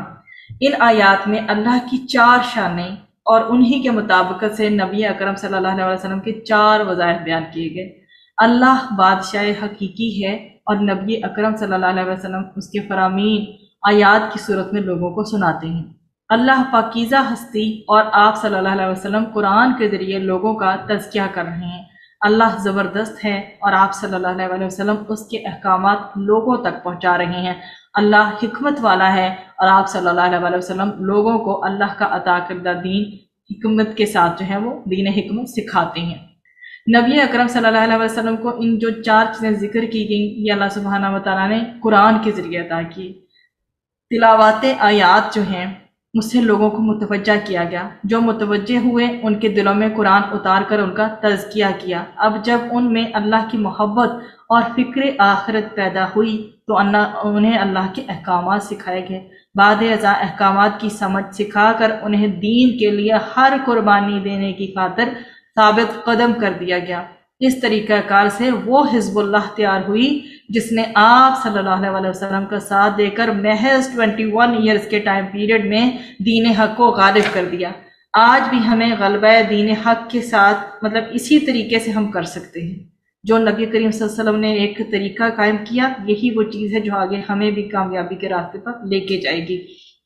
پھر یہ فرمایا گیا کہ نبی کریم صلی اللہ علیہ وسلم تمام آخرین یعنی غیر عربوں کی طرف بھی رسول ہیں، اور اب امت کو ان دونوں طبقات میں دین کے غلبہ کے لیے جدوجہد کرنی ہے۔ اللہ ہمیں اس کی توفیق عطا فرمائے۔ آیت نمبر 5 میں دیکھیں یہودیوں کا تورات کے حقوق ادا کرنے سے گریز۔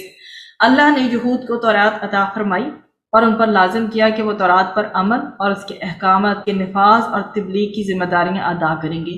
یہود نے دنیا داری کو ترجیح دی اور تورات کے حوالے سے ذمہ داریوں کو پس پش ڈال دیا۔ اللہ کے نزدیک ان کی مثال اس گدھے کی سی ہے جس پر کتابوں کا بوجھ لدا ہوا ہو۔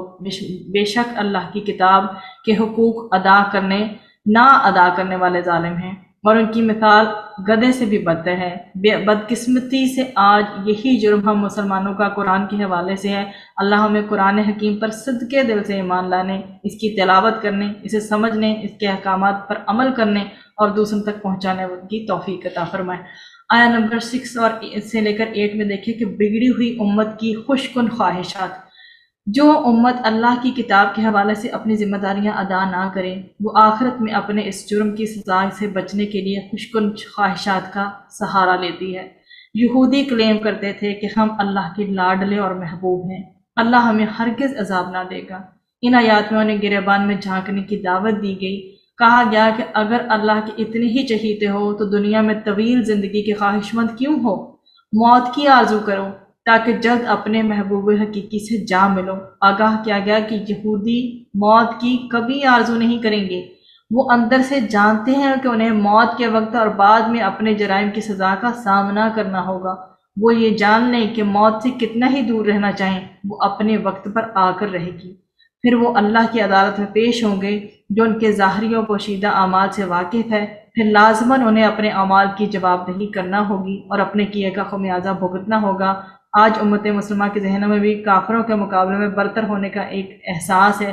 کاش ہم دنیا میں اپنی ذلت و رسوائی پر غور کر کے اس حقیقت کو جان لیں کہ اللہ ہم سے ناراض ہے۔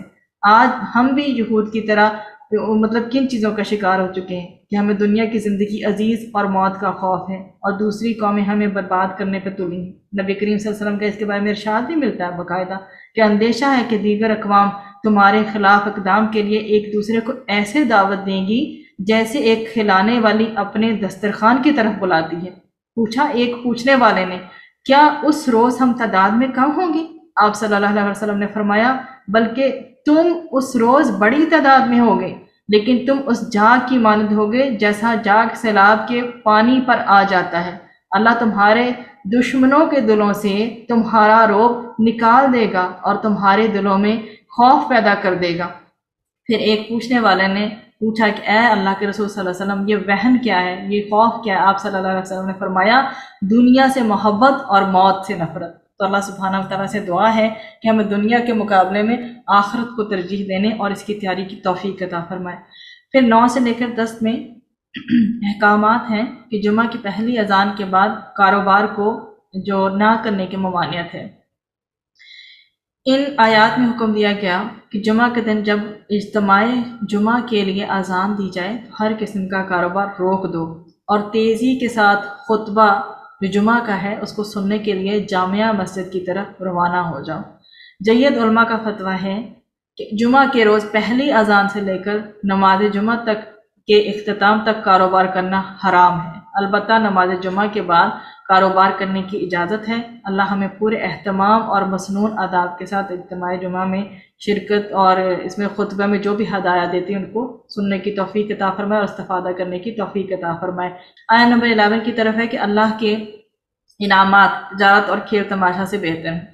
ابتدا میں عیدین کی طرح نماز جمعہ پہلے ادا کی جاتی تھی اور خطبہ بعد میں دیا جاتا تھا۔ ایک موقع پر کچھ لوگ جو ہے نماز ادا کر کے فارغ ہوئے تو عین اس وقت ایک تجارتی قافلہ جو ہے مدینہ میں آمد کا اس کا اعلان ہوا۔ انہوں نے سوچا کہ نماز تو پڑھ لی ہے، اب خطبہ سننا ہے وہ فرض نہیں ہے، لہٰذا وہ تجارتی قافلہ جو ہے اس کی طرف جو لوگ ہیں وہ چلے گئے۔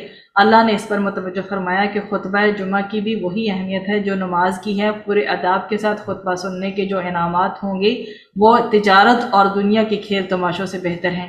آگے جو ہے وہ سورۃ المنافقون ہے اور اس میں جو ہے مرض نفاق کی حقیقت کو واضح کیا گیا، اس کا سبب، اس کے ریزن بتائی گئی، اس کی حفاظتی تدابیر بتائی گئیں، اس کی سٹیجز بھی بتائی گئیں اور پھر کس طرح سے اس کے ساتھ ہلاکت ہوتی ہے اور پھر ساتھ میں اس کا کیور بھی بتایا گیا۔ اس میں جی آیا نمبر 1 سے لے کر 5 تک ملتے ہیں مرض نفاق کی حقیقت اور اس کے مدارج۔ اس آیت میں مرض نفاق کی حقیقت دنیا کی محبت قرار دی گئی ہے۔ اس محبت کی وجہ سے انسان جان اور مال کے تحفظ کو اولین پریفرنس دیتا ہے، اس کو اولین ترجیح دیتا ہے، دین کے تقاضوں کو ایک بوجھ سمجھتا ہے، جان کی محبت میں بزدل ہو جاتا ہے اور دین کے لیے اللہ کی راہ میں نکلنے اور قربانی دینے سے گریز کرتا ہے، مال کی محبت میں بخیل بن جاتا ہے اور اللہ کی راہ میں مال خرچ کرنے پر آمادہ نہیں ہوتا۔ اس نفاق کی جو ہے وہ 4 درجے بتائے گئے ہیں۔ اپنی کوتاہیوں کا جواز پیش کرنے کے لیے جھوٹ بولنا، نمبر 2 جھوٹ میں وزن پیدا کرنے کے لیے جھوٹی قسمیں کھانا، اور نمبر 3 کہ دوسروں کو مال و جان کی قربانی دینے سے روکنا، اور نمبر 4 دین کے لیے قربانیاں دینے والوں سے دشمنی کرنا۔ منافقین کو سب سے زیادہ دشمنی اور نفرت نبی اکرم صلی اللہ علیہ وسلم سے تھی، نعوذ باللہ۔ وہ محسوس کرتے تھے کہ آپ صلی اللہ علیہ وسلم کی تعلیمات پر لبیک نہ کہنے کی وجہ سے ہماری بزدلی اور دنیا داری بے نقاب ہوئی۔ اگر واقعی آپ صلی اللہ علیہ وسلم دینی تقاضے اگر نبی کریم صلی اللہ علیہ وسلم دینی تقاضے واضح نہ کرتے تو ہمارا بھرم جو ہے وہ قائم رہتا۔ یہی وجہ ہے کہ وہ آپ صلی اللہ علیہ وسلم کی خدمت میں آ کر اپنی کوتاہیوں کا اعتراف کرنے کی دعوت کو بڑے تکبر اور حقارت سے رد کر دیتے تھے۔ پھر آیت 6 میں ملے گا کہ مرض نفاق کی ہلاکت کیا ہے۔ مرض نفاق کی ہلاکت خیزی یہ ہے کہ اللہ منافقین کے حق میں کسی کی شفاعت اور دعا قبول نہ کرے گا، یہاں تک کہ اگر نبی اکرم صلی اللہ علیہ وسلم بھی ان کے لیے دعا استغفار کریں تب بھی منافقین کی بخشش نہیں کی جائے گی۔ اللہ ہمیں اس محرومی سے محفوظ فرمائے، آمین۔ اللہم طہر قلوبنا من النفاق، اے اللہ ہمارے دلوں کو نفاق سے پاک کر دیں۔ آیت نمبر 7 سے 8 میں دیکھیے کہ مرض نفاق کی شدت۔ مرض نفاق کی شدت یہ ہے کہ حق کا جو ہے آگے بڑھ کر ساتھ دینے والوں سے شدید دشمنی اور نفرت پیدا ہو جائے۔ منافقین کی اس خباثت کا ذکر ان آیات میں ہے۔ پس منظر میں ایک واقعہ ہے کہ غزوہ بنو مستلق سے واپسی پر ایک انصاری اور مہاجر کا آپس میں جھگڑا ہو گیا۔ نبی اکرم صلی اللہ علیہ وسلم نے بذات خود جا کر جھگڑا ختم کرا دیا۔ رئیس المنافقین عبداللہ بن ابی کو ایک فتنہ اٹھانے کا موقع مل گیا۔ اس نے انصاری صحابی جو تھے انصاری صحابہ کے سامنے اپنے ناپاک جذبات کا اظہار کرتے ہوئے کہا، ہم نے مہاجرین کی مدینہ میں مالی امداد کی اور آج وہ ہم ہی سے لڑنے لگے، بہت ہو گیا، اب ہم ان کی کوئی مالی مدد نہیں کریں گے۔ اور مدینہ جا کر ان گھٹیا مطلب معاذ اللہ لوگوں کو نکال دیں گے۔ ان آیات میں اللہ نے اس ملعون منافق کو آگاہ کیا کہ آسمان و زمین کے خزانے اللہ کے ہاتھ میں ہیں، مہاجرین کی امداد اللہ کی طرف سے ہوگی، اسی طرح عزت دینے والا بھی وہی ہے، اس کے رسول صلی اللہ علیہ وسلم اور مخلص اہل ایمان ہیں، عزت انہی کی ہے، اور ذلت و رسوائی منافقین ہی کے حصہ میں آنے والی ہے۔ پھر آگے آیا نمبر 9 میں یہ بتایا گیا کہ منافقت کا سبب کیا ہے اور اس کی کیا حفاظتی تدابیر اختیار کی جا سکتی ہیں۔ انسان کے دل میں منافقت کا مرض دنیا کی محبت کی صورت میں پیدا ہوتا ہے۔ دنیا کی محبت کے سب سے نمایاں مظاہر جو ہیں نا وہ مال اور اولاد کی محبتیں ہیں۔ اگر ان محبتوں کے زیر اثر انسان اللہ کے احکامات سے غافل ہو جائے تو یہی منافقت ہے۔ اور حفاظتی تدبیر اس کے لیے کیا ہے کہ دوام کیا جائے ذکر الہی پر، مطلب کہ اللہ سبحانہ وتعالیٰ کا جو ذکر ہے وہ مسلسل رہنا چاہیے۔ انسان ہر وقت اللہ اور اس کے احکامات کو یاد رکھے، اپنا جائزہ لیتا رہے، اپنا کریٹیکل انالیسس کرتا رہے کہ کہیں اللہ کی اطاعت میں کمی تو نہیں آ رہی۔ اللہ ہمیں یہ تدبیر اختیار کرنے کی توفیق عطا فرمائے۔ پھر منافقت کا علاج بھی بتایا گیا کہ علاج کیا ہے، کہ منافقت سب سے پہلے بتا دی گئی کہ دنیا کی محبت کی وجہ سے۔ اب اس کا علاج یہ ہے کہ دنیا جو دل سے دنیا کی محبت خارج کی جائے، اور دنیا کی محبت سب سے بڑا فیکٹر ہے، مال کی محبت فیکٹر ہے، لہٰذا منافقت کا علاج یہ ہے کہ اللہ کی راہ میں اور دیگر خیر کے کاموں میں مال خرچ کیا جائے۔ ایسا نہ ہو کہ انسان اس معاملہ میں تاخیر کرے اور اچانک موت کا فرشتہ سامنے آ جائے۔ جب موت کا فرشتہ آ جائے گا تو مرنے والا التجا کرے گا کہ اے اللہ مجھے تھوڑی سی مہلت عطا فرما دے تاکہ میں نیک بن جاؤں اور تیری راہ میں مال لگا کر اسے اپنے لیے توشہ آخرت بنا لوں۔ موت کا عالم طاری ہونے کے بعد ایسی التجا قبول نہ کی جائے گی۔ اللہ اس محرومی سے ہماری حفاظت فرمائے اور ہمیں نیکیوں کے حصول اور اپنی خوشنودی کے لیے مال خرچ کرنے کی توفیق عطا فرمائے انشاءاللہ۔ آگے جو ہے سورۃ التغابن ہے، ایمان کی حقیقت کا اس میں بیان ملتا ہے، اور اس سورہ مبارکہ میں ایمان اور اس کے جو انسان کی فکر اور کردار پر اثرات کو بڑی وضاحت سے بیان کیا گیا ہے۔ آیات 1 سے 4 تک دیکھیے۔ یہ آیات ایمان باللہ یعنی توحید باری تعالیٰ کے حسب ذیل جو جن چیزوں کو یہ شو کریں گے وہ دیکھیے کہ کائنات کی ہر شے اللہ کی تسبیح کر رہی ہے اور کرتی رہے گی۔ کائنات کی ہر شے اللہ ہی کی بادشاہت اس میں جاری و ساری ہے۔ کائنات میں ہر طرف اللہ تعالیٰ کی ہی حمد و ثنا ہو رہی ہے۔ اللہ تعالیٰ جو چاہے سو کر سکتا ہے۔ تمام انسانوں کا خالق اللہ ہے، خواہ وہ مسلمان ہوں یا کافر ہوں۔ اللہ مسلمانوں اور کافروں دونوں کے طرز عمل کو دیکھ رہا ہے۔ اللہ نے کائنات کی ہر شے کو بامقصد پرپسفل بنایا ہے، وداؤٹ پرپس نہیں ہے۔ انسان کی اللہ نے خوبصورت جو ہے وہ خوبصورت اسے بنایا ہے، اسے تمام مخلوقات سے فضیلت دی ہے، اسے اشرف المخلوقات کا درجہ دیا ہے۔ اللہ نے دنیا انسانوں کے استفادہ کرنے کے لیے بنائی ہے، اور انسانوں کو اللہ آخرت میں جواب دہی کے لیے پیش فرمائے گا۔ اس میں جو ہے ارشاد نبوی صلی اللہ علیہ وسلم بھی ملتا ہے، فَإِنَّكُمْ خُلِقْتُمْ لِلْآخِرَةِ وَالدُّنْيَا خُلِقَتْ لَكُمْ۔ اس میں بہقی نے اسے روایت کیا ہے کہ پس بے شک تم بنائے گئے ہو آخرت کے لیے اور دنیا بنائی گئی ہے تمہارے لیے۔ کائنات کی ہر شے اللہ کے علم میں ہے، وہ جانتا ہے کہ انسان کانشیس ہو کر کیا کرتا ہے اور کیا چھپاتا ہے۔ اسے یہ بھی معلوم ہے کہ انسان کے ڈیپتھ آف دا مائنڈ میں کیا چل رہا ہے، اس کے سینے کے اندر بھی جو چھپے ہوئے راز ہیں ان کو بھی اللہ جانتا ہے، اور جس چیز کی وہ پلاننگ ابھی کر رہا ہے جو اس کی زبان پہ نہیں آئی وہ بھی اللہ سبحانہ وتعالیٰ جانتا ہے۔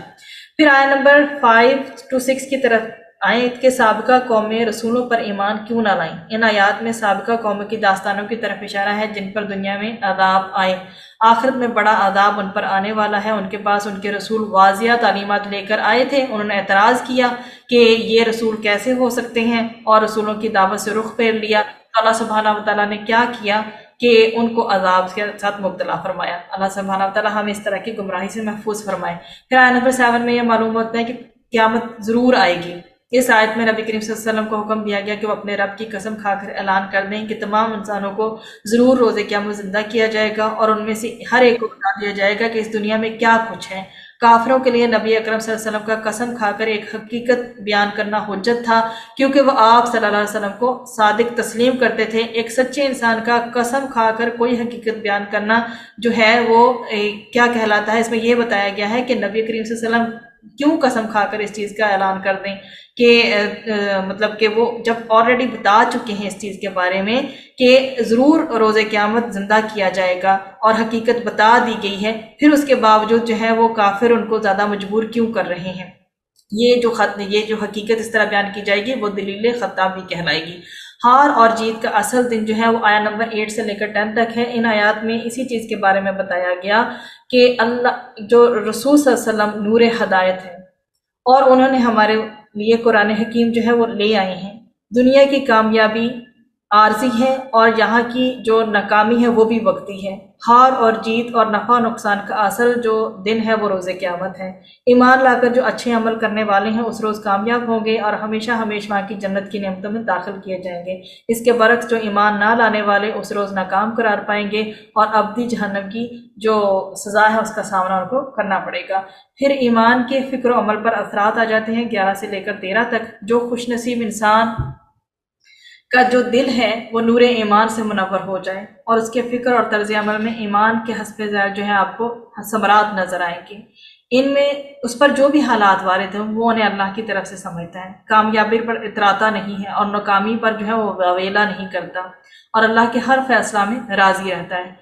ان کے وجود سے صادر ہونے والے اعمال اللہ اور اس کے رسول صلی اللہ علیہ وسلم کی اطاعت کے سانچے میں ڈھلے ہوئے ہوتے ہیں۔ ان کا بھروسہ اپنی تدبیروں پر نہیں ہوتا بلکہ اللہ سبحانہ و تعالیٰ کی قدرت و رحمت پر ہوتا ہے۔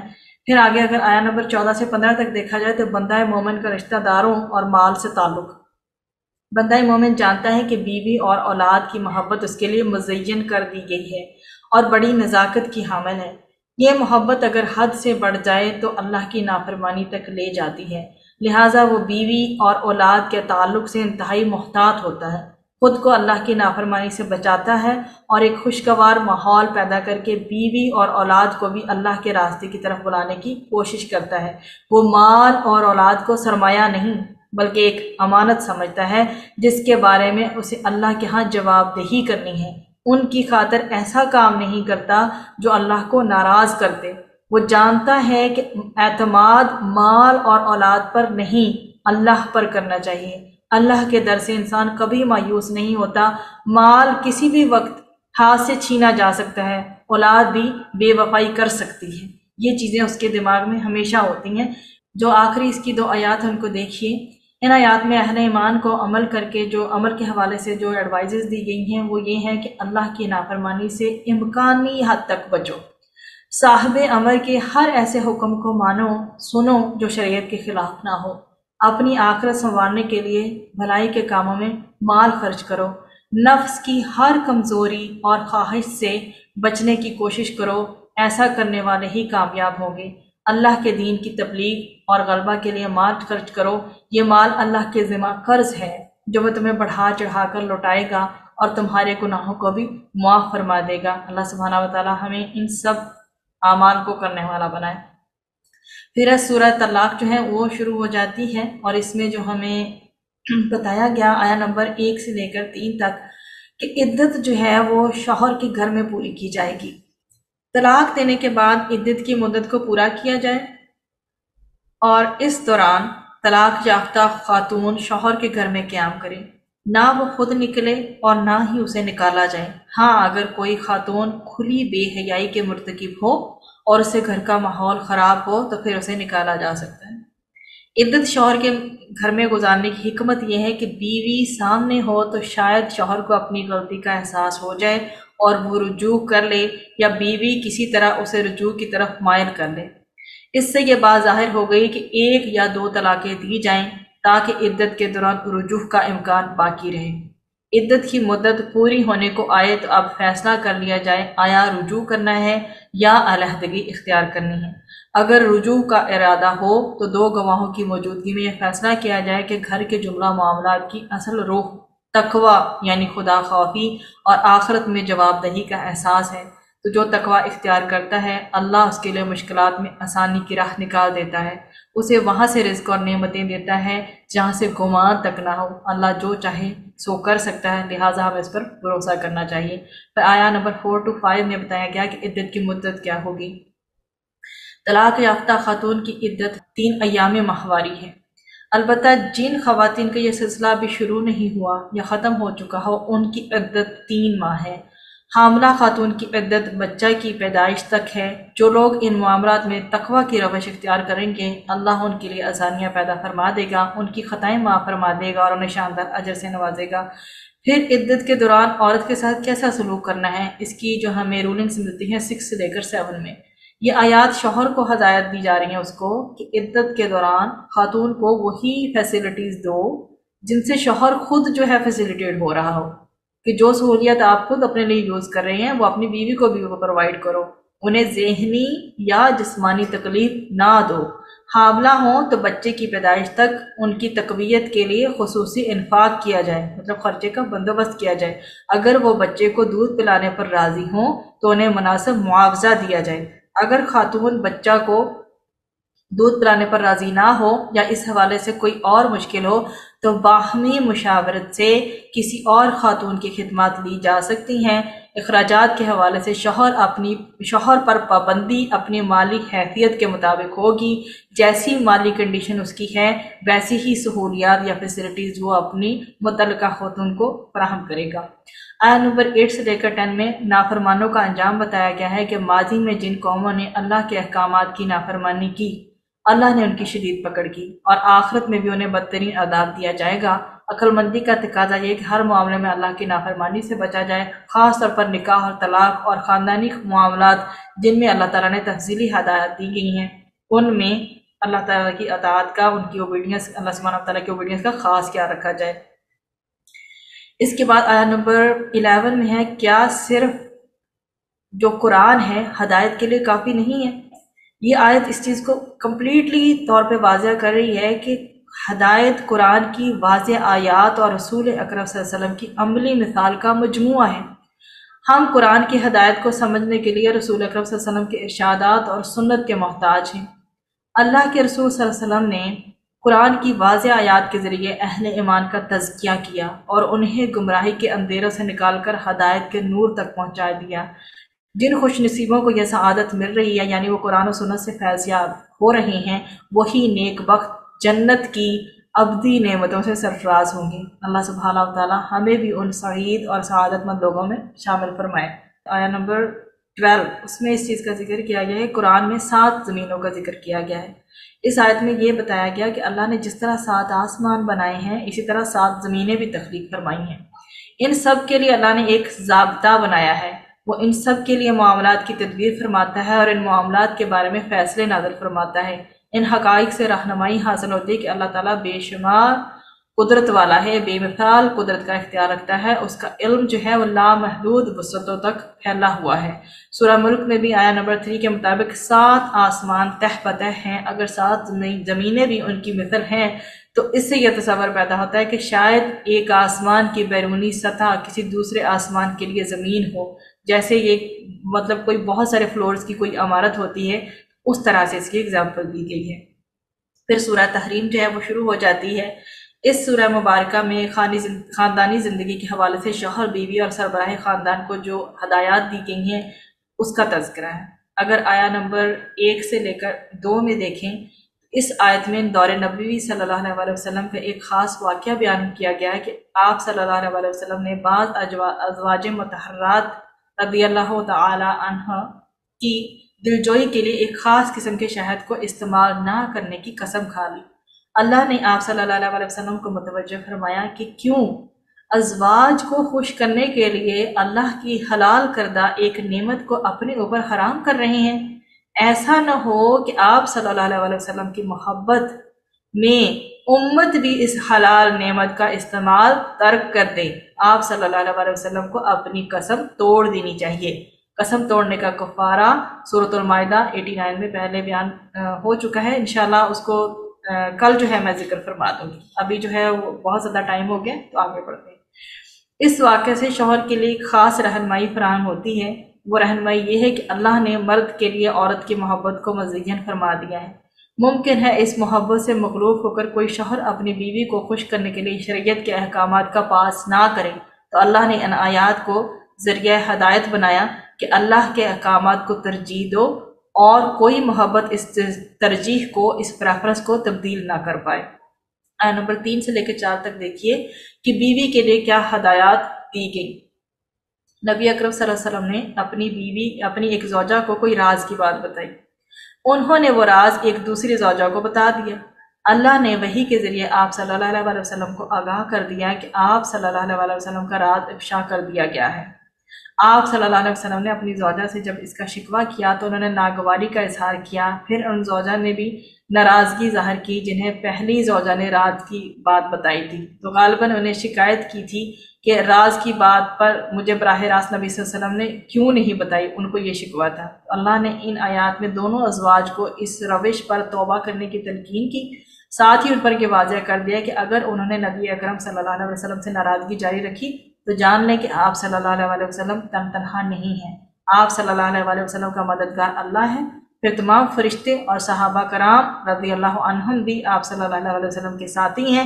دونوں ازواج نے اپنی غلطی کا اعتراف کر لیا، توبہ کر کے اپنے رویے کی آئندہ کے لیے اصلاح کر لی۔ اس واقعے کے ذریعے ہر خاتون کو ہدایت مل گئی کہ وہ اپنے شوہر کے راز کی حفاظت کرے اور خاندان کے نظام کو ایک اچھے ماحول میں قائم رکھنے کے لیے شوہر کی اطاعت کرے۔ بیوی کی شوہر کے ساتھ محاذ آرائی اللہ کو پسند بالکل بھی نہیں ہے۔ تو اللہ تعالیٰ ہم تمام خواتین کو ان ہدایات پر عمل کرنے کی توفیق عطا فرمائے، آمین۔ پھر ازواج مطہرات کی تحسین کے لیے آیا نمبر 5 ہے۔ اس میں جو بتایا گیا یہ کہ جن کی جو بھی سب اس میں بیان کی گئی ہیں، نبی کریم صلی اللہ علیہ وسلم کی زوجہ کو جو شرف حاصل کرے، ان کے جو محاسن ہیں وہ درج ذیل ہیں کہ اللہ کے حکم کے سامنے سر جھکانا ہے، صدق کے دل سے تعلیمات اسلام پر ایمان لانا ہے، اللہ کے سامنے حد درجہ عاجزی اختیار کرنی ہے، اللہ سے مسلسل لو لگانی ہے اور اپنی کوتاہیوں پر توبہ کرتے رہنا ہے، ذوق و شوق کے ساتھ اللہ کی بندگی کرنی ہے، دنیا کی آسائشیں اور سہولیات سے رغبت نہیں رکھنی۔ ازواج مطہرات کی عظمت کا ثبوت ہے کہ وہ ان تمام جو میں نے ذکر کی ہیں صفات ان سے آراستہ اور مزین تھیں۔ اگر ایسا نہ ہوتا تو وہ نبی اکرم صلی اللہ علیہ وسلم کی زوجہ رہنے کے اعزاز سے محروم ہو جاتے۔ وہ اتنی اعلیٰ ترین صفات کی مالک تھیں، تبھی وہ ازواج مطہرات کے نام سے جانی جاتی ہیں۔ آیت نمبر 6 سے 7 میں دیکھیں، بچاؤ اپنے آپ کو اور گھر والوں کو آگ سے۔ تو سربراہ خاندان کی ذمہ داری ہے کہ جہاں وہ اپنی خاندان کی مادی ضروریات پوری کرنے کا اہتمام کرتا ہے، وہی ان کی اخلاقی اور جو ہے روحانی تربیت کر کے انہیں جہنم کی آگ سے بھی بچائے اور اس کی کوشش کرے پوری۔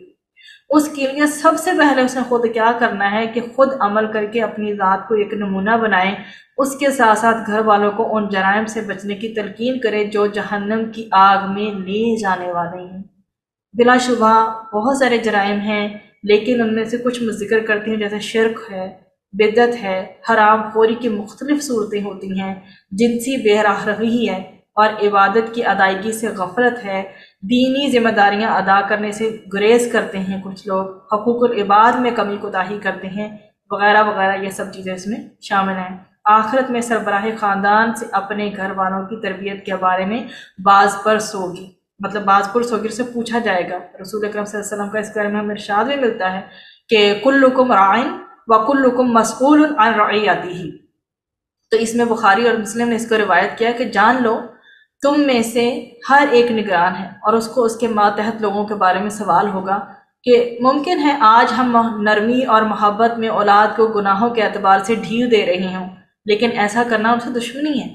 اسی طرح نرمی کر کے ہم ان کے لیے جہنم کی راہیں آسان کر رہے ہیں۔ جہنم پر ایسے فرشتے معمور ہیں جو دل کے سخت اور مزاج کے اعتبار سے بے رحم ہیں۔ جن بد نصیبوں نے خاندان کے بارے میں اللہ کے احکامات کی پرواہ نہیں کی، وہ عملی اعتبار سے کفر کے مرتکب ہوئے ہیں، اور اللہ سبحانہ وتعالی ہمیں ایسی جو ہے نا لاپرواہی سے بچائے۔ روز قیامت ان کی کوئی معذرت قبول نہ کی جائے گی اور انہیں اپنے جرائم اور غفلت کا عذاب جو ہے وہ چکھنا ہوگا۔ اللہ سبحانہ وتعالی ہم سب کو، ہماری جنریشنز کو، آنے والی جنریشنز کو بھی اللہ سبحانہ وتعالی ایسے انجام بد سے بچائے، آمین۔ آیت نمبر 8 میں یہ بتایا گیا کہ اللہ کی بارگاہ میں توبہ کرو، اور کیسی کرو؟ سچی توبہ کرو۔ اس آیت میں اہل ایمان کو تلقین کی گئی کہ وہ اللہ کی بارگاہ میں گناہوں سے توبہ کریں، بالکل خالص توبہ۔ خالص توبہ کی شرائط پھر اللہ سبحانہ و تعالیٰ نے بتا دی۔ گناہوں پر سچی ندامت ہو، یہ وعدہ، یہ عہد کیا جائے کہ آئندہ گناہوں کا ارتکاب نہیں کیا جائے گا، گناہوں کو چھوڑ کر توبہ کی سچائی کا ثبوت دیا جائے، اگر کسی بندے کا حق مارا ہے تو لوٹا دیا جائے یا اسے معاف کرا لیا جائے، اور اگر کسی کے ساتھ زیادتی کی ہے تو اس سے معافی حاصل کی جائے، اپنی جان کو اللہ کی اطاعت اور بندگی میں ایسے کھپا دیا جائے جیسے کہ اس نے گناہوں میں ملوث ہو کر خوب لذت حاصل کی تھی۔ تو جو لوگ خالص توبہ کریں گے اللہ ان سے ان کے گناہ معاف فرما دے گا۔ پل صراط کے تاریک مرحلہ میں وہ انہیں نور حاصل ہوگا۔ ان سب کو جو بھی یہ ان سب چیزوں پہ عمل کریں گے، پل صراط کے تاریک مرحلہ میں انہیں وہ نور حاصل ہوگا جس کی مدد سے وہ جہنم سے بچ کر جنت میں چلے جائیں گے۔ پھر اللہ انہیں جنت کی لازوال نعمتوں سے سرفراز فرمائے گا۔ اللہ ہم سب کو یہ سعادت نصیب فرمائے، آمین۔ آیا نمبر 9 میں اہل باطل کے ساتھ سختی کرنے کی تلقین کی گئی۔ نبی اکرم صلی اللہ علیہ وسلم کے مزاج میں حد درجہ نرمی تھی۔ کافر اور خاص طور پر منافقین اس نرمی کا ناجائز فائدہ اٹھاتے تھے اور آپ صلی اللہ علیہ وسلم پر طنز کرتے، اور آپ نبی کریم صلی اللہ علیہ وسلم کے صبر و تحمل سے اور زیادہ جو ہے نا اسے فائدہ اٹھاتے تھے۔ تو مال و جان کی قربانی دینے سے گریز کے لیے جھوٹے بہانے بناتے تھے۔ آپ صلی اللہ علیہ وسلم جب ان کے بہانے قبول کر لیتے تو خود کو بہت عقل مند وائز پرسن گردانتے، اور آپ صلی اللہ علیہ وسلم کو معاذ اللہ فہم و فراست سے عاری قرار دیتے تھے۔ اللہ نے حکم دیا کہ اے نبی صلی اللہ علیہ وسلم، ان بدبختوں کے خلاف جہاد کیجیے، ان کے ساتھ سخت رویہ رکھیے۔ یہاں جہاد سے مراد ہے ان کی سازشوں کو ناکام بنانا اور ان کی پیدا کردہ گمراہیوں کا جواب دے کر حق کو واضح کرنا۔ یہاں جنگ سے مراد جنگ نہیں ہے، کیونکہ آپ صلی اللہ علیہ وسلم نے کبھی بھی منافقین کے خلاف کوئی جنگ نہیں کی تھی۔ پھر آیہ نمبر 10 سے لے کر 12 تک جو ہے خواتین کا علیحدہ تشخص بیان کیا گیا ہے۔ دنیا میں خاندان کا نظام خوشگوار ماحول میں قائم رکھنے کے لیے بیوی کو شوہر کے تابع کیا گیا، البتہ روز قیامت بیوی شوہر کے تابع نہ ہوگی۔ وہ زیادہ خیر کے کام اگر کر کے آئے گی تو شوہر سے آگے نکل سکتی ہے، گویا اخلاقی لحاظ سے عورت کا علیحدہ تشخص ہے اور وہ اس کے اعتبار سے قیامت کے روز اپنا بدلہ پائے گی۔ اس حقیقت کو واضح کرنے کے لیے 3 مثالیں دی گئیں۔ بعض عورتیں بدعمالیوں کی وجہ سے جہنم میں جائیں گی اور ان کے شوہر جنت میں جائیں گے۔ حضرت نوح علیہ السلام اور حضرت لوط علیہ السلام جنتی ہیں، جبکہ ان دونوں کی بیویاں جہنمی ہیں۔ کچھ خواتین اپنی نیکیوں کی بدولت جنت میں جائیں گی، لیکن ان کے شوہر جہنم میں جائیں گے۔ مثال کے طور پر فرعون بدبخت جہنم میں ہوگا اور اس کی بیوی حضرت آسیہ علیہ السلام جو ہیں وہ جنت میں ہوگی۔ خاتون اور اس کا سرپرست دونوں جنت میں ہوں گے، جیسے کہ حضرت مریم علیہ السلام اور ان کے سرپرست حضرت زکریا علیہ السلام۔ ایسی صورت کہ بیوی اور شوہر دونوں اپنے نیک اعمال کے نتیجہ میں جنتی ہوں گے۔ حضرت محمد صلی اللہ علیہ وآلہ وسلم ہیں اور ان کی تمام ازواج مطہرات ہیں۔ اسی طرح وہ مثال بھی بیان کی گئی کہ جہاں بیوی اور شوہر دونوں اپنے سیاہ اعمال کی وجہ سے جہنم میں جائیں گے، تو اس میں ایک ابو لہب ہے اور اس کی بیوی جو ہے ام جمیل ہے۔ اللہ سبحانہ و تعالی ہم سے موجود بہنیں ہیں، ہم سب کو زیادہ سے زیادہ تقوی اختیار کرنے اور نیکیوں پر گامزن رہنے کی توفیق عطا فرمائے۔ دعا کرتے ہیں اللہ سبحانہ و تعالی سے، اللہم صلی وسلم علی نبینا محمد۔ کیا اللہ ہمیں ہدایت والوں میں ہدایت نصیب فرمائے اور ہمیں عافیت دے اور ہمارا کارساز بن جائے۔ آپ نے جو بھی ہمیں دیا ہے اس میں برکت عطا فرمائے، اور آپ نے جو بھی فیصلہ ہمارے حق میں کیا ہے اس کے ہر قسم کے شر سے ہمیں محفوظ رکھیں، کیونکہ آپ ہی فیصلہ کرنے والے ہیں، آپ کے خلاف کوئی فیصلہ نہیں کر سکتا، اور جس کے آپ ولی بن جائیں، جس کے آپ مددگار بن جائیں، اسے کوئی ذلیل نہیں کر سکتا، اور جس کے ساتھ آپ دشمنی کریں اسے کوئی عزت نہیں دے سکتا۔ اے ہمارے رب، آپ بابرکت ہیں، آپ بلند ہیں، اور آپ کے علاوہ کہیں کوئی جائے پناہ نہیں۔ ہم سب کو اپنی پناہ میں لے لیجیے، آمین، اور اپنا قرب عطا فرمائیے، آمین۔ ایسا قرب عطا فرمائیے جو پل صراط سے آسانی سے گزرنے میں ہمارا مددگار ہو، اور ایسا قرب جو قبر کی تاریکیوں کو پر نور بنا دے، روشن کر دے۔ یا رب ایسا قرب عطا فرمائیے جو ہمارے لیے جنت الفردوس کا راستہ ہموار کر دے۔ یا پروردگار ہم بہت گناہ گار ہیں، اے ہمارے مولا ہمیں حزب اللہ بنا لے، جیسے ہم نے سورۃ المجادلہ میں پڑھا کہ اللہ کا گروہ ہے۔ یا اللہ ہمیں اپنے گروہ میں شامل کر لے، ہم سے راضی ہو جا، ہمیں مرتے وقت کلمہ نصیب کرنا، ہمارا خاتمہ ایمان بالخیر کرنا، ہمیں آخری عشرے کی اور لیلۃ القدر کی انوار و برکات سے محروم نہ رکھنا، ان کا پورا پورا اجر حاصل کرنے کی توفیق عطا فرمانا۔